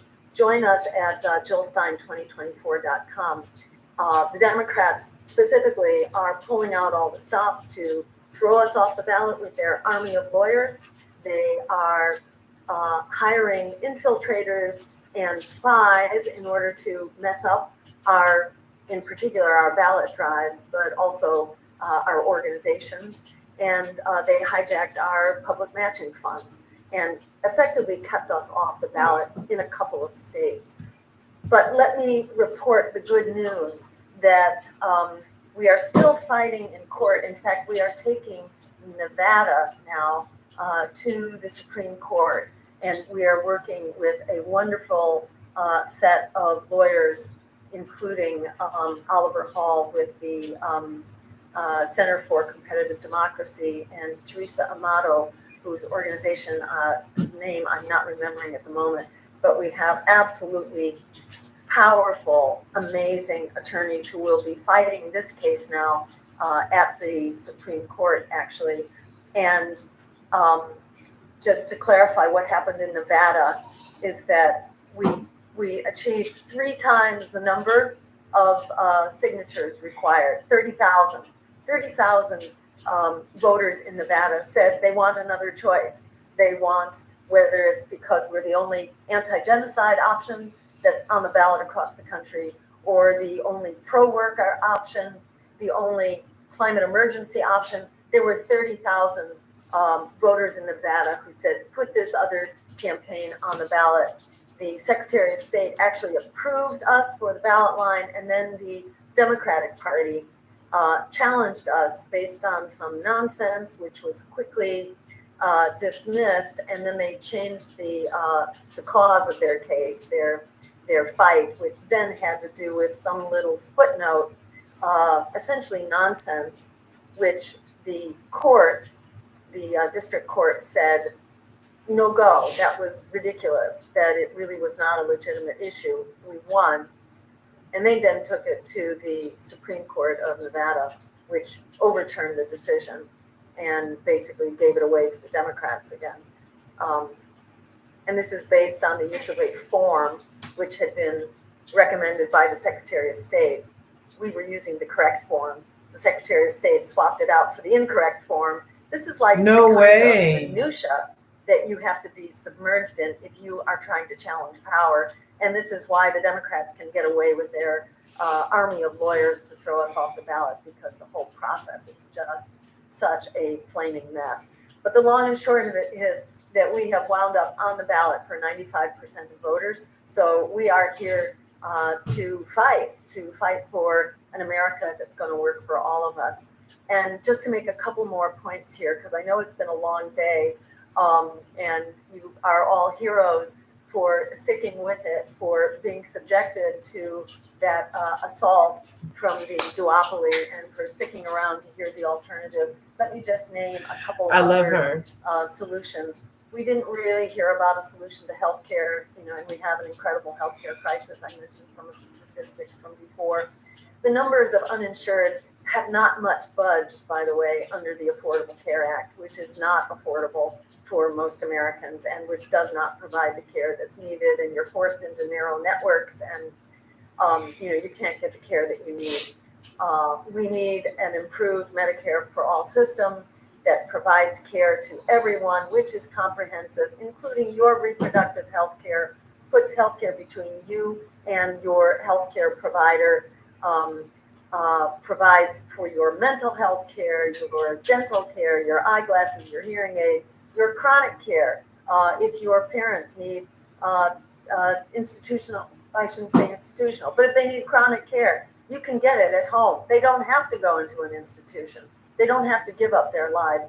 Chronic care is actually covered as well, so you can have a home health aide or a set of home health aides, so you can provide long-term quality care for your parents instead of having to consign them to a nursing home, or if you have a child who needs care, same thing applies.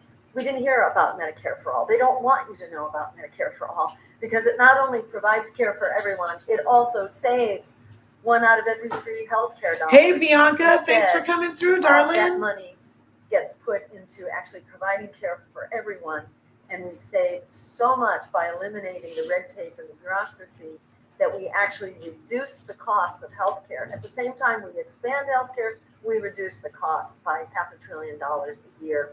We also, by the way, call for cutting the military budget. The military budget is greater than the next 10 countries, the next 10 biggest spenders combined. We don't need that. What we have is what Martin Luther King described, the greatest purveyor of violence that the world has known. And I have to say a few words about Gaza because, again, what did we hear from Trump? What we've heard from him before, what we've heard from Donald Trump is that he would finish the job. He would just put an end to it. And, and he would continue to threaten those who protest genocide here in this country, as the Democrats do as well. They're all suppressing those who are standing up to stop genocide and falsely calling that anti-Semitism. Well, as a Jew, I would say that if you say it's anti-Semitic to oppose genocide, in my view, that is the most anti-Semitic thing you could possibly say, to imply that it is anti-Jewish to oppose genocide. I say not at all. I say it is a core Jewish value to oppose genocide. It is a core Muslim value to oppose genocide. It is a core Christian value. It is a core human value. And it is something that the American people have made very clear in large numbers. We want an end to the genocide now. We want diplomacy now to end it. And by a large majority, Americans also want a weapons embargo now to end the genocide. And this is, again, part of our day one agenda, long before day one. In fact, if we turn the White House into a greenhouse and make the world a better place by doing that on day one, or I should say, actually, the day after the election, I pick up the phone and I'm calling Bibi Netanyahu and telling him that the genocide is over, because the weapons, the financial support, the diplomatic cover, the intelligence, all of it ends immediately until such time as Israel stops the genocide begins to withdraw from Gaza and all the occupied territories, and the ethnic cleansing is over, and we begin to actually negotiate to come into full compliance with international law and the rulings of the International Court of Justice, which also call for an end to the settlements. The illegal settlements need to be ended. The land needs to be restored to its original owner. Homes need to be restored as well. This is all called for by international law. We need an end to this apartheid state, which, by the way, is ending itself right now because people are leaving by the droves. The economy is in a complete shambles. Israel has made a train wreck, and I should say it's the Netanyahu and the extremist right government and the long-term policies of Israel in support of ethnic cleansing and displacement. That is incompatible with a future, and Israel is self-destructing from within right now, as well as mobilizing its neighbors against it. So if we have the interests of Palestinians at heart, if we have the interests of Jews at heart who are settled now in that area, we need to begin to comply with international law and provide security, justice, and equal rights for everyone immediately, starting now. And that's my message to Netanyahu the day after the election. And I want to say that every vote for our campaign is a shot across the bow of the genocidal war machine.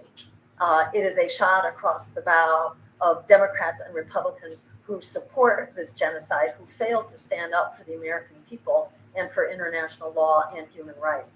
Every vote for us is a shot across the bow. And we say to everyone out there who's contemplating for voting for Kamala Harris or Donald Trump, don't let them talk you into endorsing genocide, because that's what you're doing if you vote for either of them.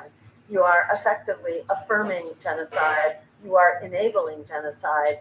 You are promoting the funding, the continued funding for genocide. So this is really critical for us to stand up and stand together. This is, as you may know, this is my third run here for president, and I've never seen anything like this, that the American people are so inspired, so empowered, so full of an uprising right now. The American people are in an uprising to shut down this genocide, to put an end to empire, to transition to a foreign policy based on international law and human rights, and to reclaim our budget. In talking about cutting the military budget, which would basically give us an additional $500 billion a year to put into things we need right here at home.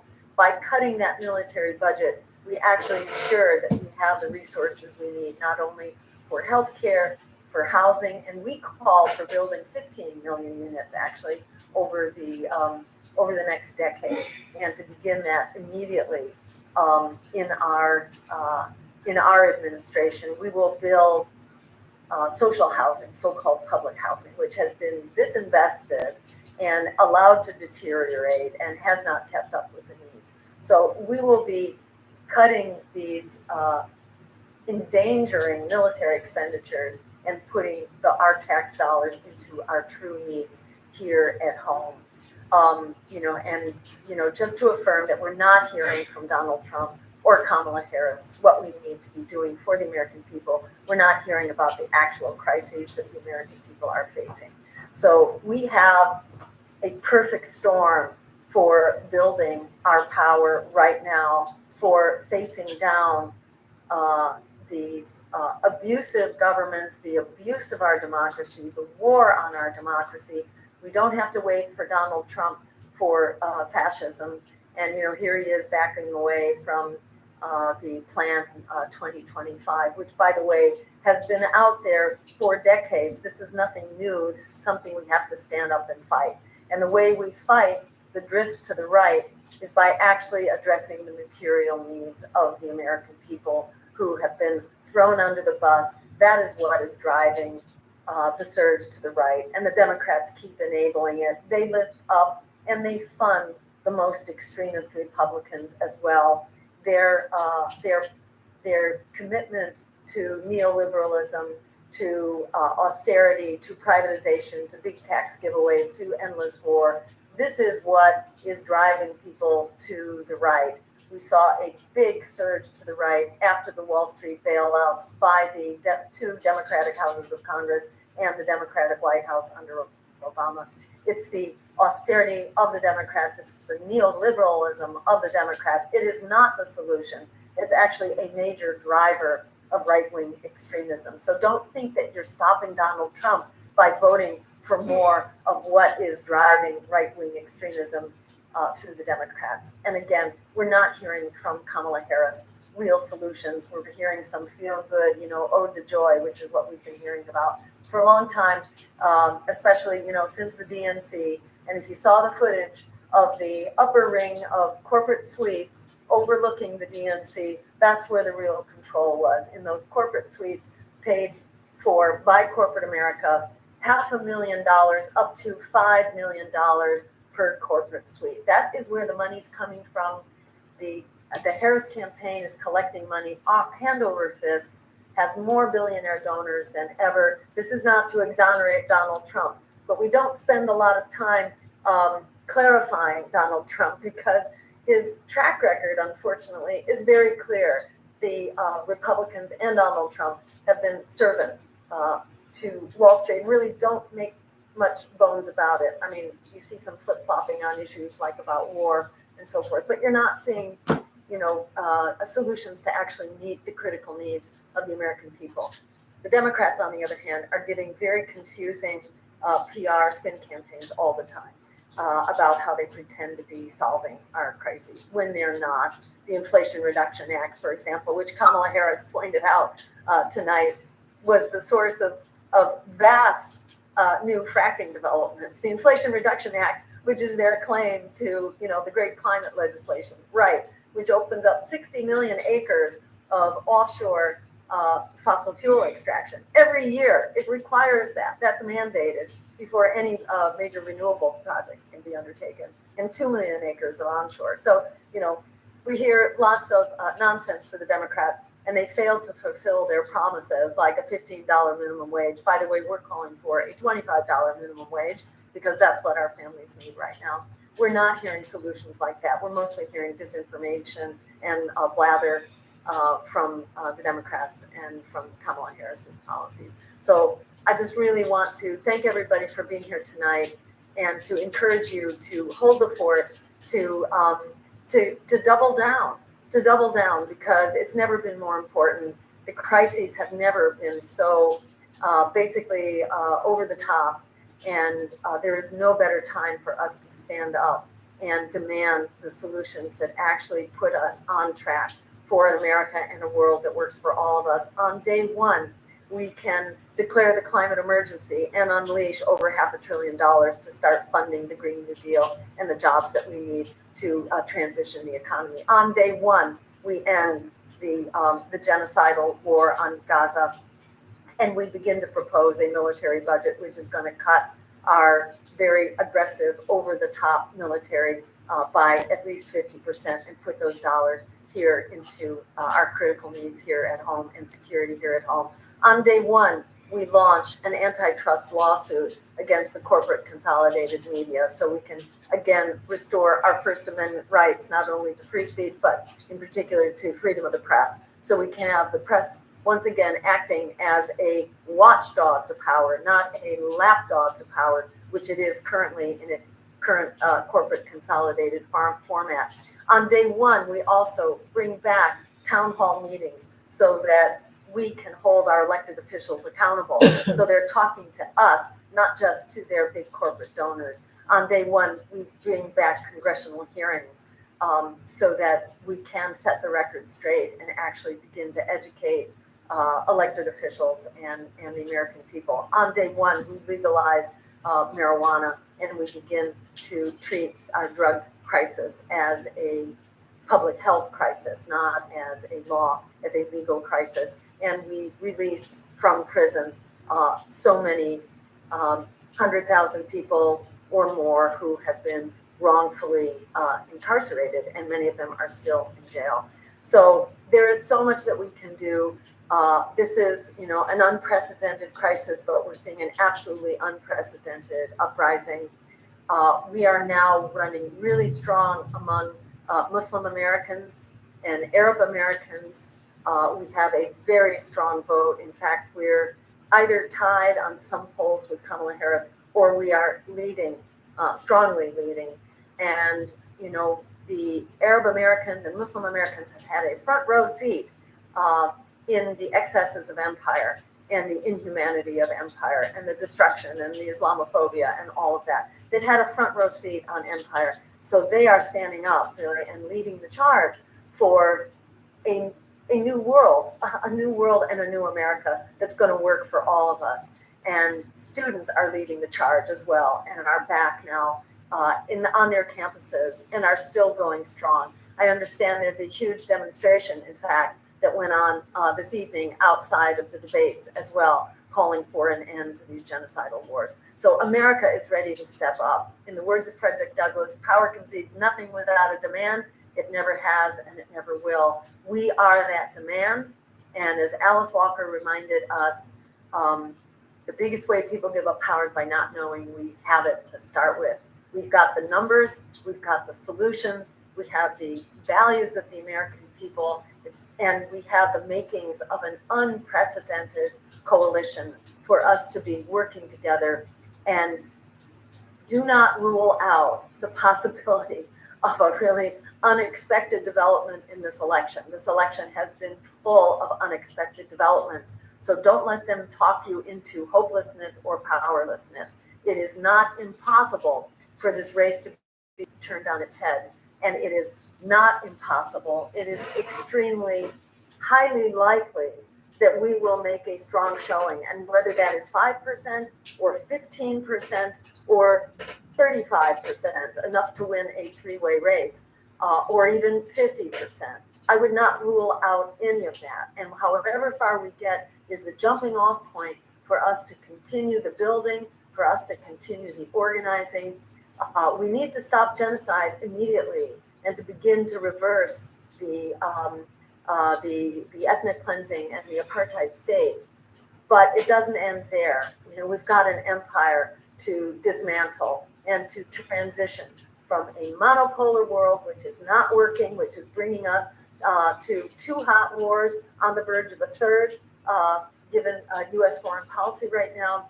We need to move from that monopolar world to a multipolar world where we join the community of nations as an adult under international law and human rights, using diplomacy to actually build the better world that we deserve and that is within our reach. Thank you all again so very much. Join us if you can make a contribution at jillstein2024.com. Please do sign up to volunteer, because we are now entering the get out the vote stage of the campaign. Finally, now that the ballot drives are behind us, congratulations to everyone for the successful execution of that ballot drive. We are on the ballot strong. We have write-in campaigns to run in approximately 6 or 7, maybe 8 states. In most states, we're on the ballot, including all the swing states. We're on the ballot. We're in court on 2 of them. But we are on the ballot, really, thanks to your hard work, thanks to your spreading the word, you're getting out and collecting those signatures. So thank you from the bottom of my heart, and thank you from all of our team, which is so very grateful to you. But now we're in the get out the vote phase, and this is about encouraging people to stand up with the courage of their convictions. This is all about flyering, tabling, door knocking, and phone banking. It's not rocket science. It's about turning the crank of a real democracy that we have a chance to actually restore. We don't have, it's not a democracy if we're not in the race. If we're not in the race, if we're not, there in the voting booth, if we're not there loud and strong among voters, then, this is just Wall Street and the war machine and AIPAC that are flexing their muscles through these two parties. Remember, 1 out of every 3 eligible voters chose not to vote in 2020 because they weren't aware that there are other options. Those non-voters are disproportionately of color, low income, and young. Exactly the people who want to hear our agenda, who will benefit from free public higher education and canceling of student debt, which I didn't have a chance to mention yet, but that's part of the picture too. So we have so much to bring in voters who don't know about us and to ensure that everybody's out there getting registered. And they won't know what hit them. The empire and the oligarchy will not see this coming because they don't poll people who are not their traditional voters. But that's really who America is, who represents our deep values, our beloved community that we need to be with each other. I should mention also reparations, which is a major issue for our campaign that will not be represented if we are not in this race running strong. So there are so many people who need to hear from us and about us. We can completely change the dynamics of this election and of all elections to come. So again, thank you so much from the bottom of my heart, and I hope to see you soon on the campaign trail. Big shout out to all our team that was here helping tonight, to Kelly Merrill and Jason Call and Georgia Davenport and Justin Baglino, Mark Alborno and Rose Roby, Dave Schwab, LeBeau, Panadow, Betsy Avidia, David Schwab I named. Forgive me if I haven't named you, but a big thank you to our unbelievably hardworking team, and a big thank you to all of you out there. All of us are going to the mat right now. We're all aware that we are ourselves in the target hairs of this empire, which is endangering us all and impoverishing us all and conducting a war on working people and democracy here at home. We can fix this. We have the solutions to do that. And together we are an unstoppable team. Let's seize the moment together. And thank you all from the bottom of our hearts. Take care. Good night now. Okay. Well, Curvies, thanks for coming through. It's been a long 2 hours. We first saw the debate with the duopoly duo, Kamala Harris and Trump. And all I heard them do was talk about each other and say, oh, well, if he gets this, and all she did was this, she's there now, and this is happening. And if he gets back in, then this is going to happen. We need to stop that from happening. And my only question is, what y'all going to do now? What about right now? Forget what he already did. What are you going to do? Forget what she's doing now. What are you going to do? Well, he did have a lot of ideas on what to do. And I was talking about how Kamala Harris did not have a policy or platform written on her website that doesn't even have www on it. Well, she finally put a policy up 20 hours before the debate. But she ended every policy section with what Trump would do. I'm like, you are spending a lot of that damn $361 million that you raised in record time on putting his name in your stuff, and all in red and stuff too. I'm like, really? Like, that doesn't seem like, I don't know. It's just a waste of space. You could have put something else that you were going to do for me as an American instead of some stuff that associates Trump to the 2025. That's what I'm interested in. And what I just heard Jill Stein say had a lot of things I'm interested in, which is, for number one, not being part of freaking genocide. Hey, that is too much. That is too much. The images coming in, the destruction, the mayhem, the chaos, the little children, the moms, the dads, that is too much. And the ICC and the ICJ people said it is what it is.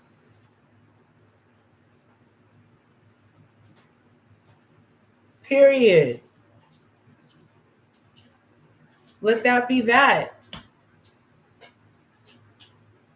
But no, it's just going to continue to be the same old shmamo with the duopoly. The only one that's talking about stop it now, that's in all on 95% of the ballots, because I love Brother Cornel West. I love him.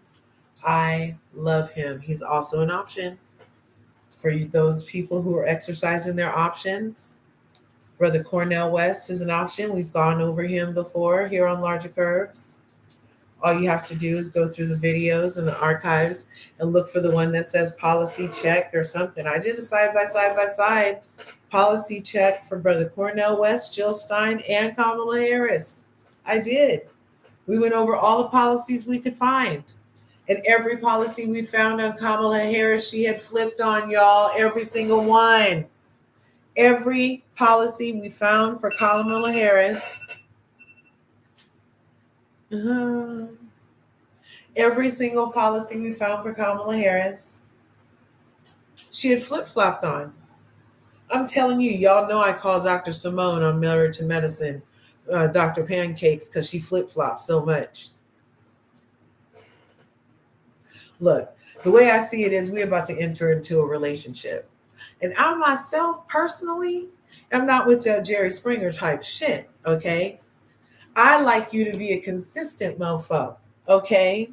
I don't need you to tell me one thing and then show up another way, because that is crazy to me, okay? So I don't need you to tell me you're not for fracking because I hate frackers. And then all of a sudden sign everything. And ever since I've been vice president, I've let fracking, frack, frickety, frack. But I already gave myself to you based off of you saying that we were in alignment that I hate frackers. This is just a alleged. I don't really hate anything. I'm anti-racism and pro-love, okay? So it's just interesting to me that people want to pretend like there's only two things to choose from. It's either the red pill. It's either the red pill or the blue pill. The red pill is Trump. The blue pill is Kamala. But you know what? In my opinion, they're working together, y'all. Yeah. The duopoly. It's actually purple. You can't see it on this camera for some reason. It's not translating. But you can see this one is a little different color. So the blue, the red, but they're working together. We haven't got very far, y'all. No, we haven't got very far. All this vote for me and I'll do this and then you got to wait. And then over here, they just straight up tell you that you're a freaking criminal and you're a monster and you're a this. And that's how they treat you. But at least I'm not sure. I think the thing with 45's count, with the migration that's happening to 45, is that people do not appreciate nasty. And what I'm thinking is, the more people think about that whole clip that's going around with her saying that she cleaned those collard greens in her bathtub and then took them to a Christmas party and served them to strangers at a party. That's nasty, y'all. That kind of shit will get you uninvited from every family barbecue forever. You will not be invited to the cookout if that story circulates. You will not. They'll be like, oh no, they'd be washing greens in the bathtub. Remember all the hair that was in the bathtub? Have you ever been to a person's bathtub and like you go over your friend's house and you spend the night and they have long hair and they wash their hair in the bathtub and they're like, oh, I cleaned the bathtub for you. And you go in there and there's like hair everywhere, but they're like eye blind to their own hair or something like that. And then your greens are washed in there instead of just in batches in the sink. I think the more people think about that story, the more they're like, we already know Trump puts raisins in his potato salad. We know what we're getting over there. Let's go over there.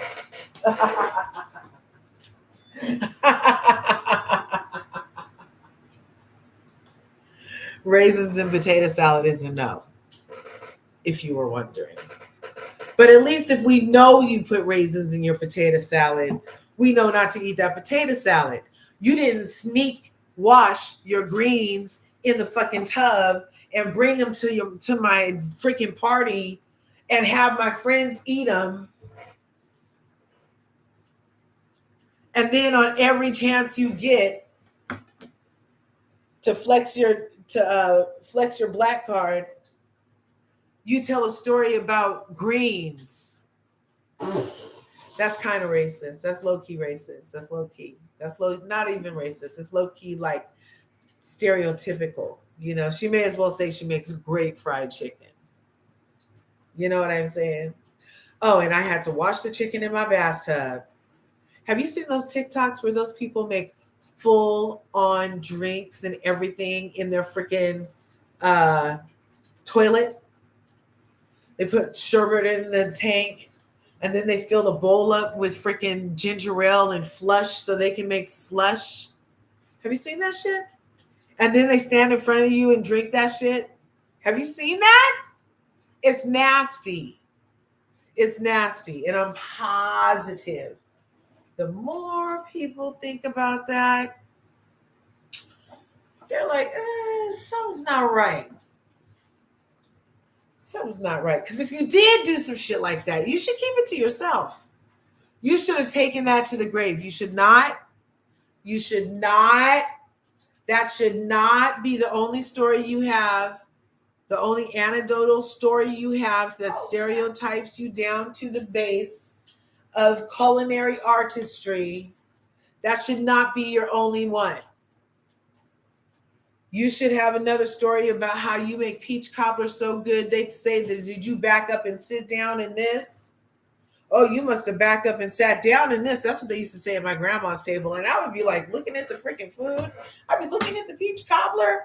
I'd be doing double takes. I was like, what? I'd be looking at my grandma's butt. And I was like, well, I watched her make it. I don't remember her sitting in it. That's strange. I wonder whether people are saying, oh, you backed up and sat in this.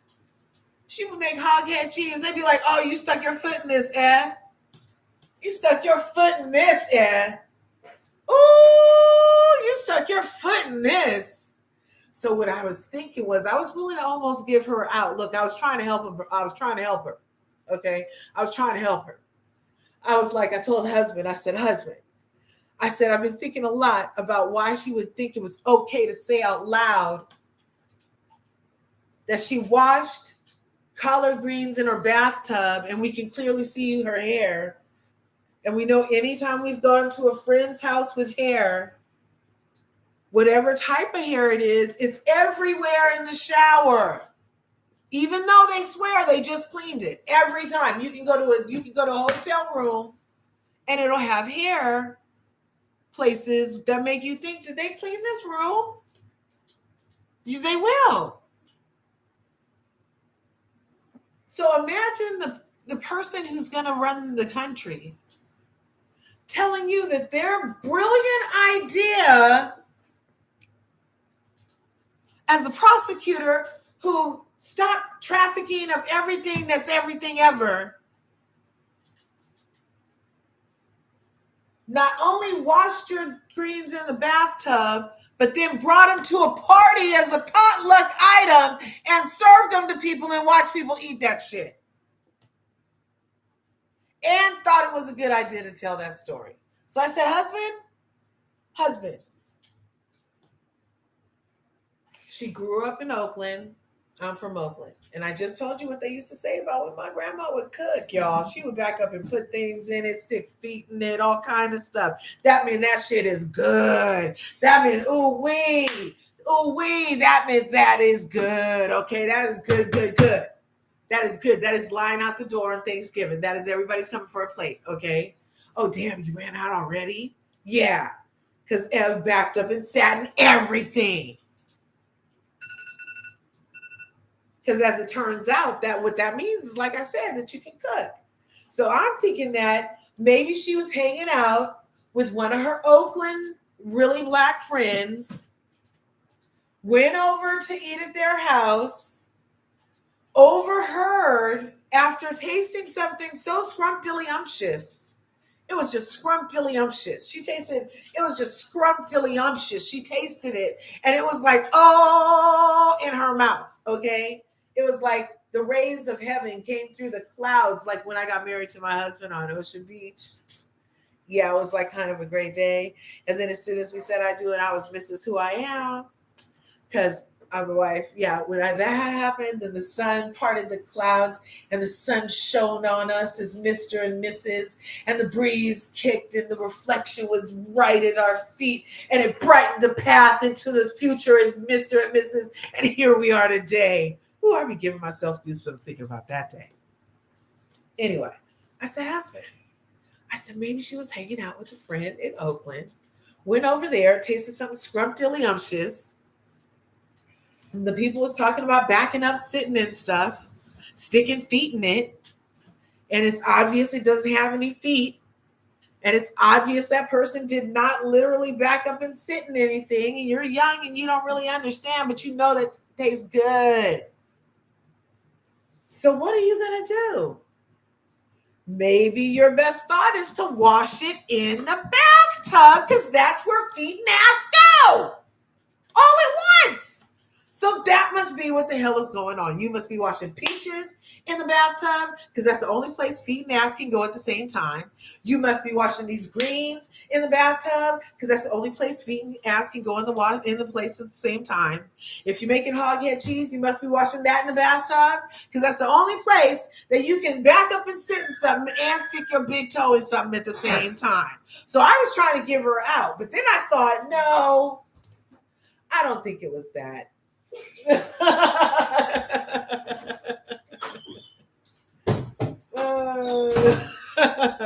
I was like, nah, I don't think it was that. But that's what I came up with. I was trying to give her out. That's still unacceptable. That's what it is. And you should have kept it to yourself. Can you imagine all the people that were at that Christmas party with her now thinking, throwing up in their mouth a little bit at the thought of eating ass greens? Like literally ass greens?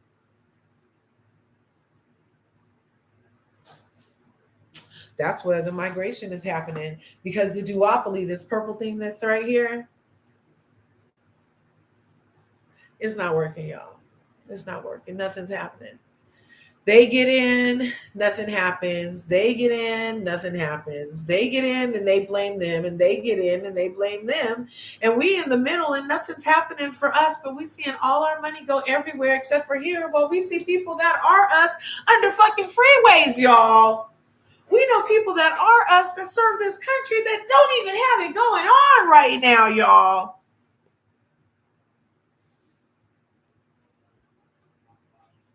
Look.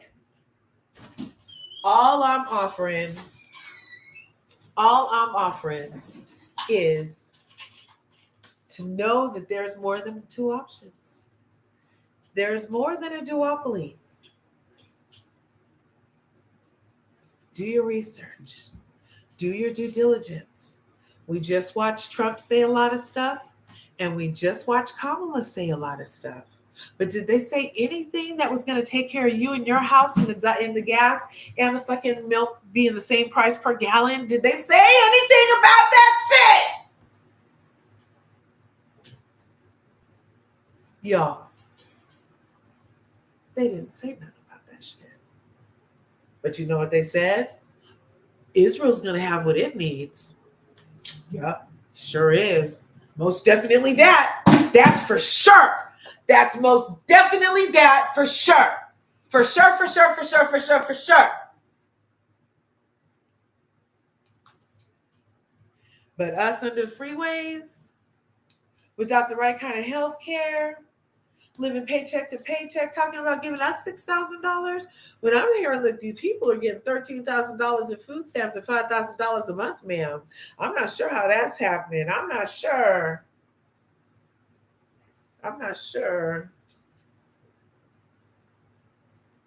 But there's options.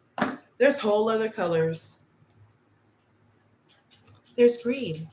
And that was Jill Stein, who we just heard in the response to what the duopoly was saying. She was talking directly to the people. She said, we're willing to do this, and this is how we're going to get there. And along with, oh yeah, they said this, and this wasn't bullshit. And now we can do this, and this, because what they were saying was bullshit. Now we got this, and now this is what we're going to do. We can do it now because we are 95% of the freaking election places where you can vote for us to make something happen, where we can get rid of the freaking duopoly, and finally maybe something altogether could happen, because right here, this shit isn't working. This one isn't working. Remember, so this one gave us freedom, allegedly. This one emancipated us because Lincoln was a Republican, y'all. And then right after Lincoln, then the next one came in and he took the 40 acres and the mules back. Did you know that? Yeah. And then ever since then, it's just been fucking with us, fucking with us, fucking with you, fucking with us. Yeah. And Lord, don't start me talking about the indigenous people of the Americas. Okay? Native Americans. I know they watching Palestine like, damn, they got you. Oh, they got cameras this time and they still fucking with you.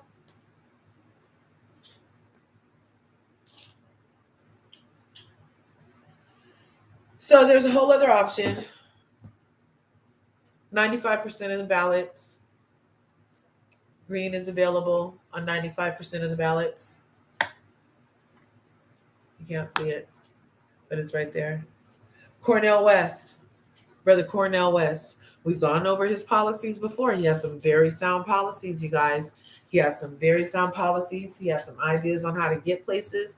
He has some ideas on how to get some things done. He is anti-war. He is pro-reparations. He is pro-liberation of the people and of the systems that will help make the people in America everything that we're trying to go do everywhere else. So I'm with Brother Cornel West too, except for I do not believe he's on 95% of the ballots, you guys. That's the only thing. But he's a brother man. He's brilliant. And he has a black Muslim female VP running mate, as Jill Stein has a black Muslim VP male running mate. So yeah. Yeah. So this duopoly, I'm not sure if you guys are it's just like I just refuse this time. I refuse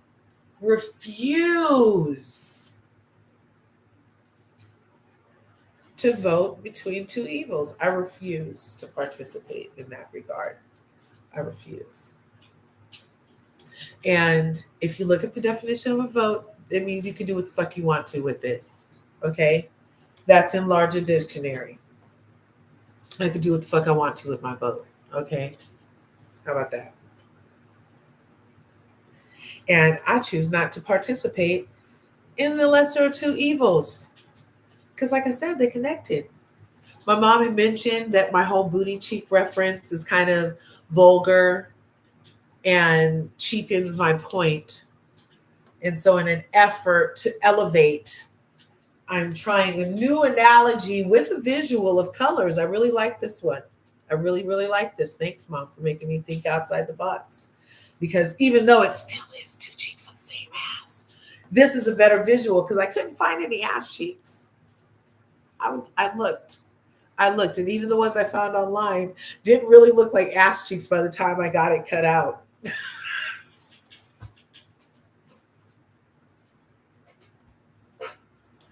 Okay, so this duopoly, you can be a part of it if you want to.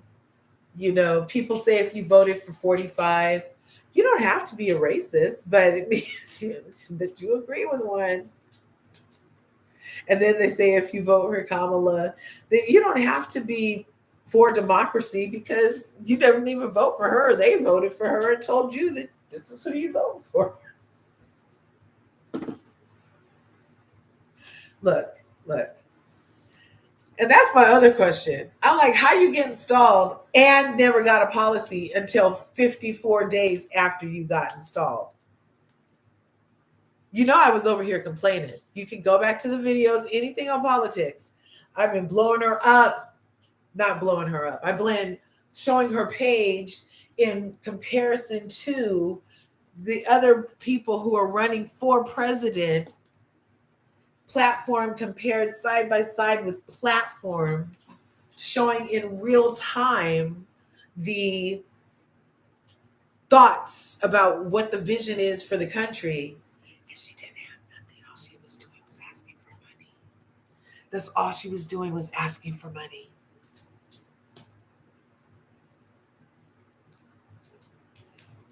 And it had like her Wikipedia intro and Tim's Wikipedia intro. And then you could buy merchandise and donate. Yep, been saying it. Been showing you every chance. We've been having policy updates every week. And on this week's update, I was going to do one. And then they said 20 hours ago that she put it up. I was like, oh my gosh, too late. Too late. Because now you cheated off of everybody else's homework. Plus, we already know that you can say one thing and pretend like that's not a value switch when you do another thing. This is some housewife stuff, okay? Everybody knows that I do Bravo, and this is some gaslighting shit, okay? This is some weird stuff that they're asking us to ingest right here. Just think about if a housewife was doing this to you. Just think if there was a housewife from one of your favorite franchises walking in to the place without a plan and then getting a plan and pretending like the plan has been there all along and that you better just accept the plan. The other housewives would be like, bitch. That's what they would do. I don't know who she thinks she is. That's what would happen. Yeah. But anyway, look, oh my gosh, Emmanuel's in the house. Right on. He says, at the end of the day, they are both part of the establishment. Yep. And bound by special interests, corporate greed, and AIPAC. AIPAC. Isn't that foreign? Why all this foreign stuff happening here? I'm like, I was asking somebody in my family. I was like, a family.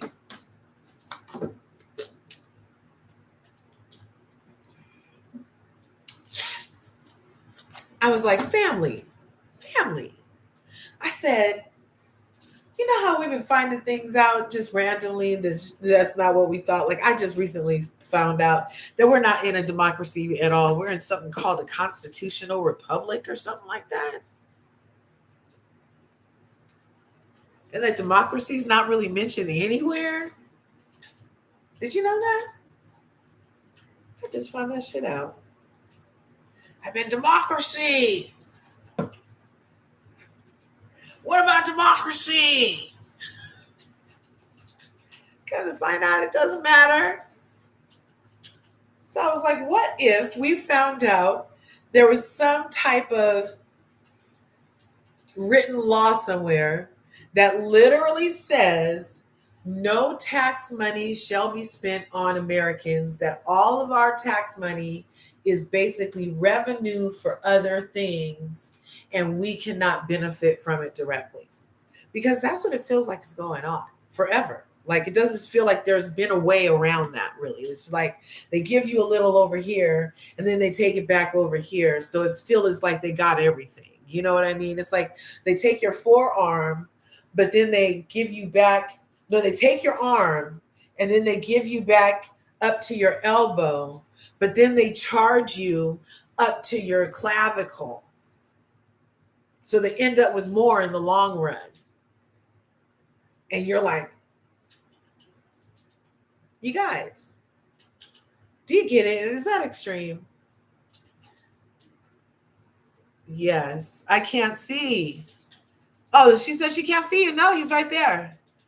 Are you going to stream the Emmys red carpet curve? Should I? I don't usually do those types of events. I'm not a awards girl. I'm not I used to, the last time I really did awards was Michael Jackson, y'all, and Whitney Houston. Like, I'm a head. I'm an old head, okay? Like, when they could really sing and when you were afraid people's hair was going to catch on fire, okay? Like, that was like, okay? Uh, yeah. I mean, it could still happen. They do a lot of pyro now too, but still, a lot of the songs these days don't really resonate with me in a way. Like, I'm not with that frequency. Um, yeah, there's just certain frequencies that I'm with, actually. I was thinking about that. But I'm sure I was in the middle of telling you a story. I was talking to my family about something. And I said, family, oh, about the taxes. And I was like, wouldn't it be interesting if we found out something like that is the reason why Americans who once paid taxes can be under a freeway while you spend tax paying dollars other places to blow up other people? You know what I'm saying? Like, it has to be written somewhere that it just keeps happening. That's what I'm thinking. That's what I'm thinking.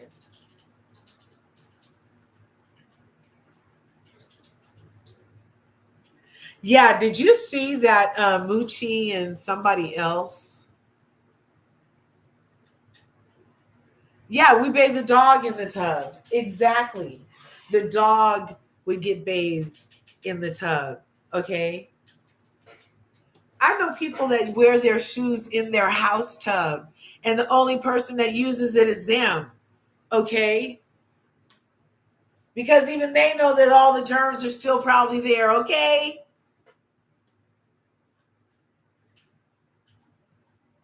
Yeah, and all the hair isn't even from your head. It's from the other head. What about pubic hairs on coats?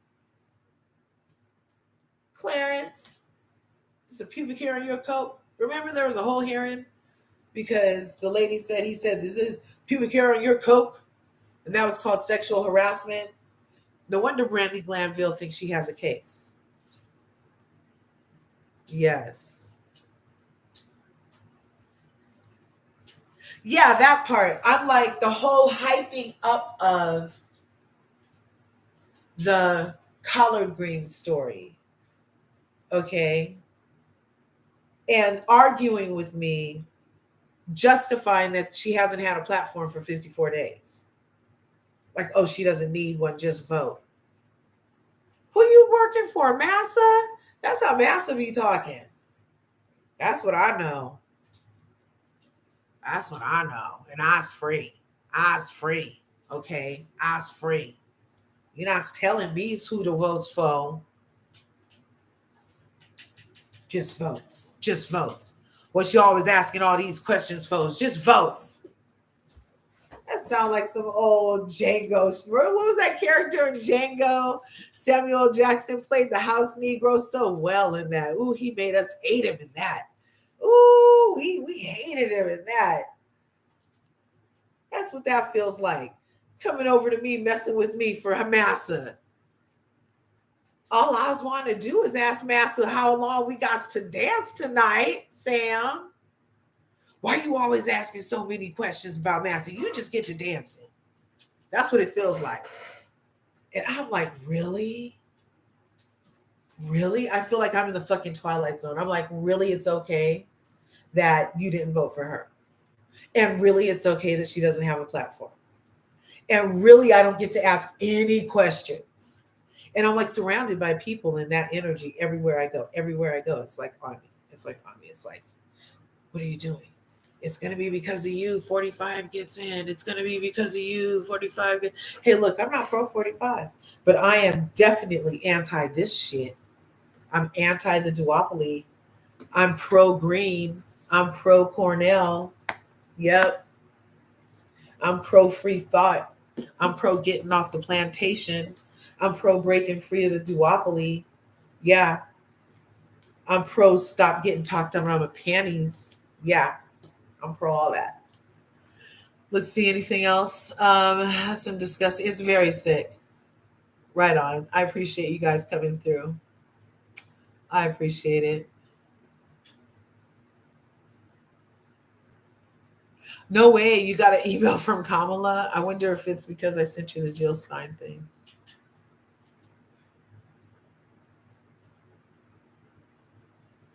Yeah, like I mean, I had them on, and they were just saying like, nah, nah, nah, nah, nah, nah, nah, nah, nah. And I was the whole time, I'm like my grandma in the movie theater. I'm like, look out! Instead of saying look out there, I'm like, what you gonna do for us?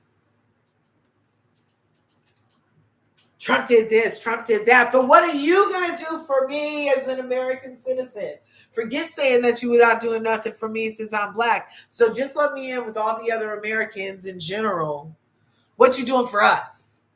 She didn't have nothing for us. Took all that time. And you see, they wouldn't let Jill Stein up there. A real debate would have had all of our options at the top of their parties at the freaking debate. I've seen those types of debates before. Because remember back in the day, that Ross Perot guy, and then like Mitt Romney, and then freaking Cheney and Bush, and like there were some Democrats and some independents and a Globochar, something like that. Remember?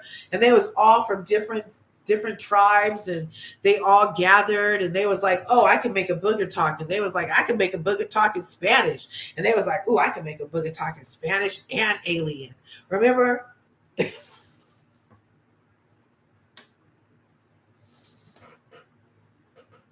I'm sorry, it's late. My vocabulary is deteriorating, and my jokes are gonna get cornier and cornier. I'm sorry. I'm sorry. Yeah. So they could all make boogers talk because they wasn't talking about nothing for us. That's the thing with this. At least what Jill was saying was she directly talked about real stuff right here. She was talking about doing something for an American right now before doing anything else. It wasn't on day one, I'm pledging allegiance to anywhere else except for taking all of the resources that we're using abroad and putting them right here to you as an American. And we're going to get some things done. On day one, she had a list of like 100 things to do. Her hand going to be tired on day one. They better get the pens ready. Anyway, you guys, thanks for coming through. I am so appreciative of the ones who got a chance to take a listen and a look-see. She was supposed to host the show Glam Squad, Vasquez. No, she's leaving Housewives. I kind of felt that after she had her baby Gigi, right? Dr. Nicole Martin. But what about Gertie? I love them together.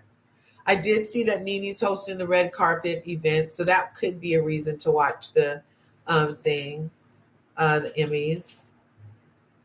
Yes, and I love that she is back at NBC and someplace that's not on Bravo, so Andy shouldn't be able to do too much unless he's super salty.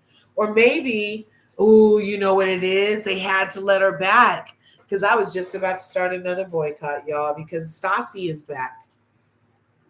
Yep, Stassi Schroeder, who called the police on Faith Stour. A number of times they made false police reports on Faith Stour and tried to get her arrested, even though all she did was serve our country with courage as a member of the armed services.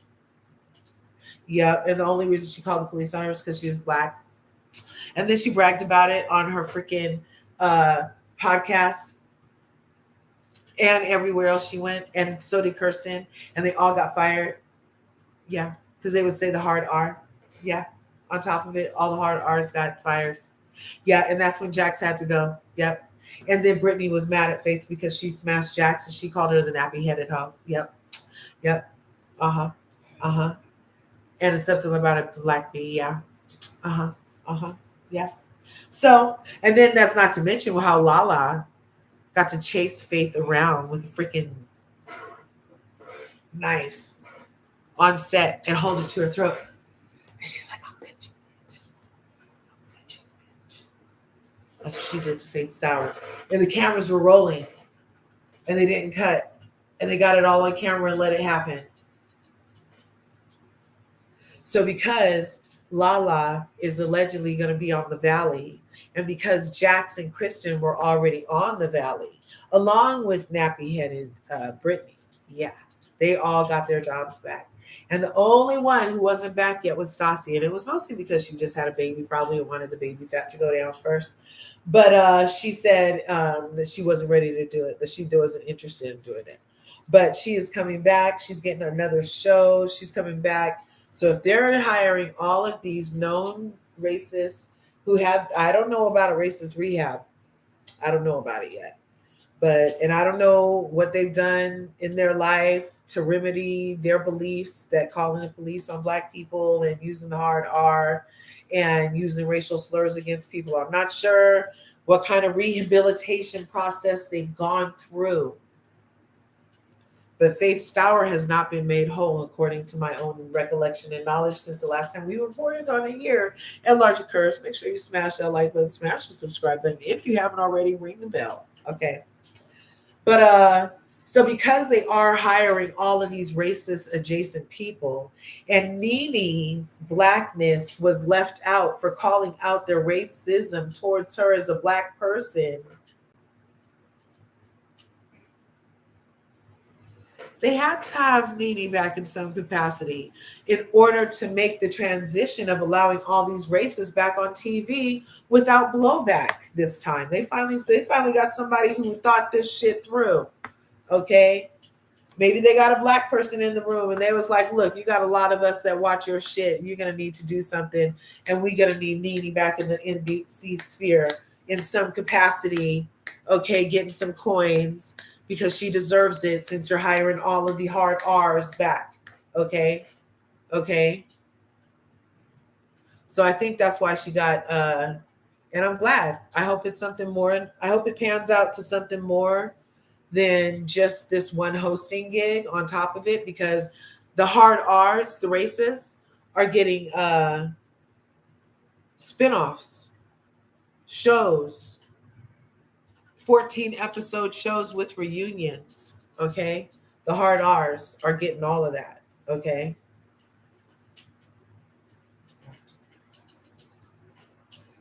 So I hope what Nene gets is beyond one hosting gig. I just want you guys to pay attention.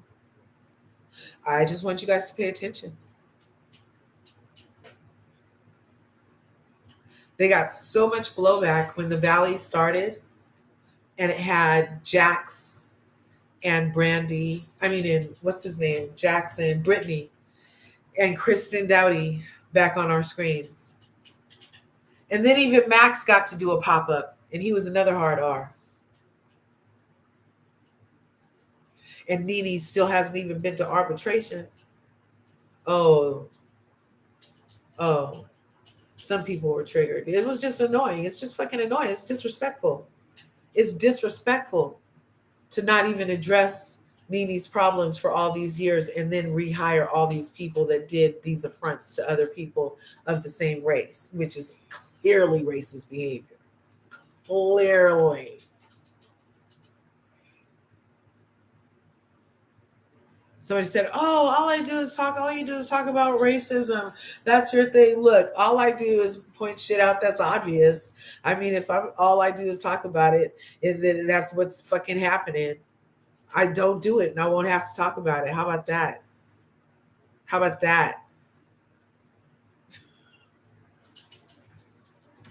Yeah, I get like that sometimes, but I'm super positive too. I don't know what it is. Anyway, you guys. So yeah, we need to support Nene. Exactly. We need to support her. Smash the buttons. We love you. Thank you for the update. Yeah, it taught me something new. I appreciate you. The Glam Squad back in 2020 didn't fall through because of the lawsuit. Oh, wow. I don't remember either. Being right behind under a rock or something. Remember this supposed to show the Glam Squad and then we'll start, so we tear it up and love Nene. Also, is Nicole leaving? Oh, yeah. So I thought Gertie was leaving, but luckily she's not. And it looked like she was filming something because she's in one of the promos. I was just about to say that. Tell them heifers to stop giving you something to try. That's what I'm saying. Yeah. Don't be racist? And I won't have to post shit on Instagram, on TikTok. Stop. Just stop. How am I the problem?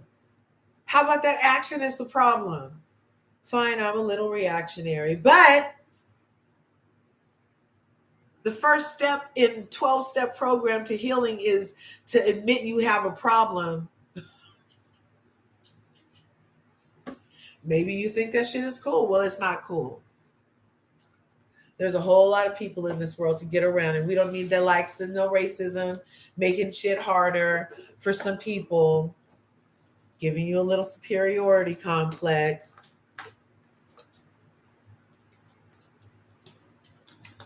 Yeah. Anyway, because I know sending you some foolishness, don't get irritated. Yeah, no, it's so much foolishness. I'm telling you. I'm just like, oh my God. Some days I'm just like, okay, you're not going to post anything. And then I see something, I'm like, no, the people got to know. The people got to know that this shit is still happening right now at 12 o'clock on the 9th of September. It was the 3rd of September. Okay, I named it, you guys. Me and my friend, I told her how instead of Tourette's, you guys know that tick thing where you can have a tick. You can either have a body tick or you can be like, shit, fuck. And you swear for no reason and you tick, and it's called Tourette's. I decided I have a version of that, but I sing based off of how a word is said or a tone I hear or a sound I hear or anything can trigger me personally, LRGA Curves, in my real life and here you've seen, where I'll just break out into a song based off of one word I read or said a certain way. And so I was telling my friend, I was like, it's Tourette's, but it's like with music. She said, oh, she said Tune-rette's. I finally have a name for it. See, that's the first part of healing is identifying the problem. Okay. And no, it's not a problem. My son gave this hole right here. Nice little hole. I'm just noticing that. That must be so he could look through and see if I was coming. The chair is mesh. He could have seen without the hole. But that's kids.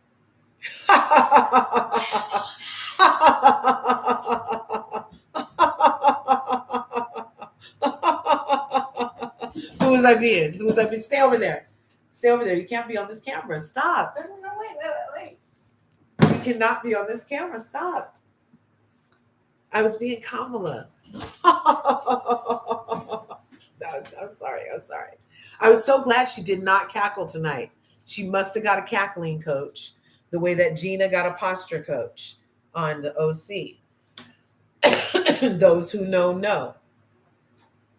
Gina must have got a posture coach and Kamala got a cackling coach, and they were able to help herself not laugh the entire debate. I was so pleased. At least that was a good plus on the debate on her side. Yes.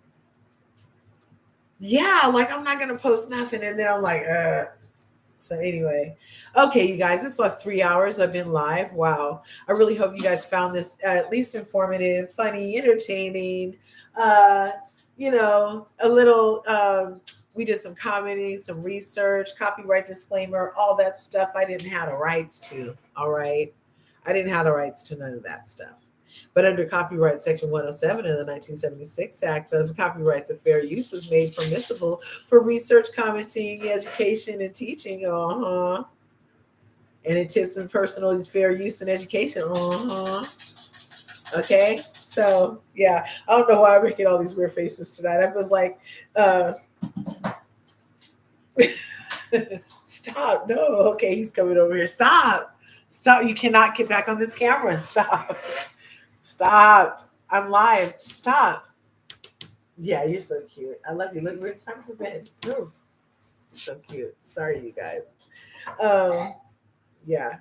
My son was like, what are they talking about? Because I let him hear all of the debates too. And he was like, what are they talking about? They sound stupid. What did you say? Oh.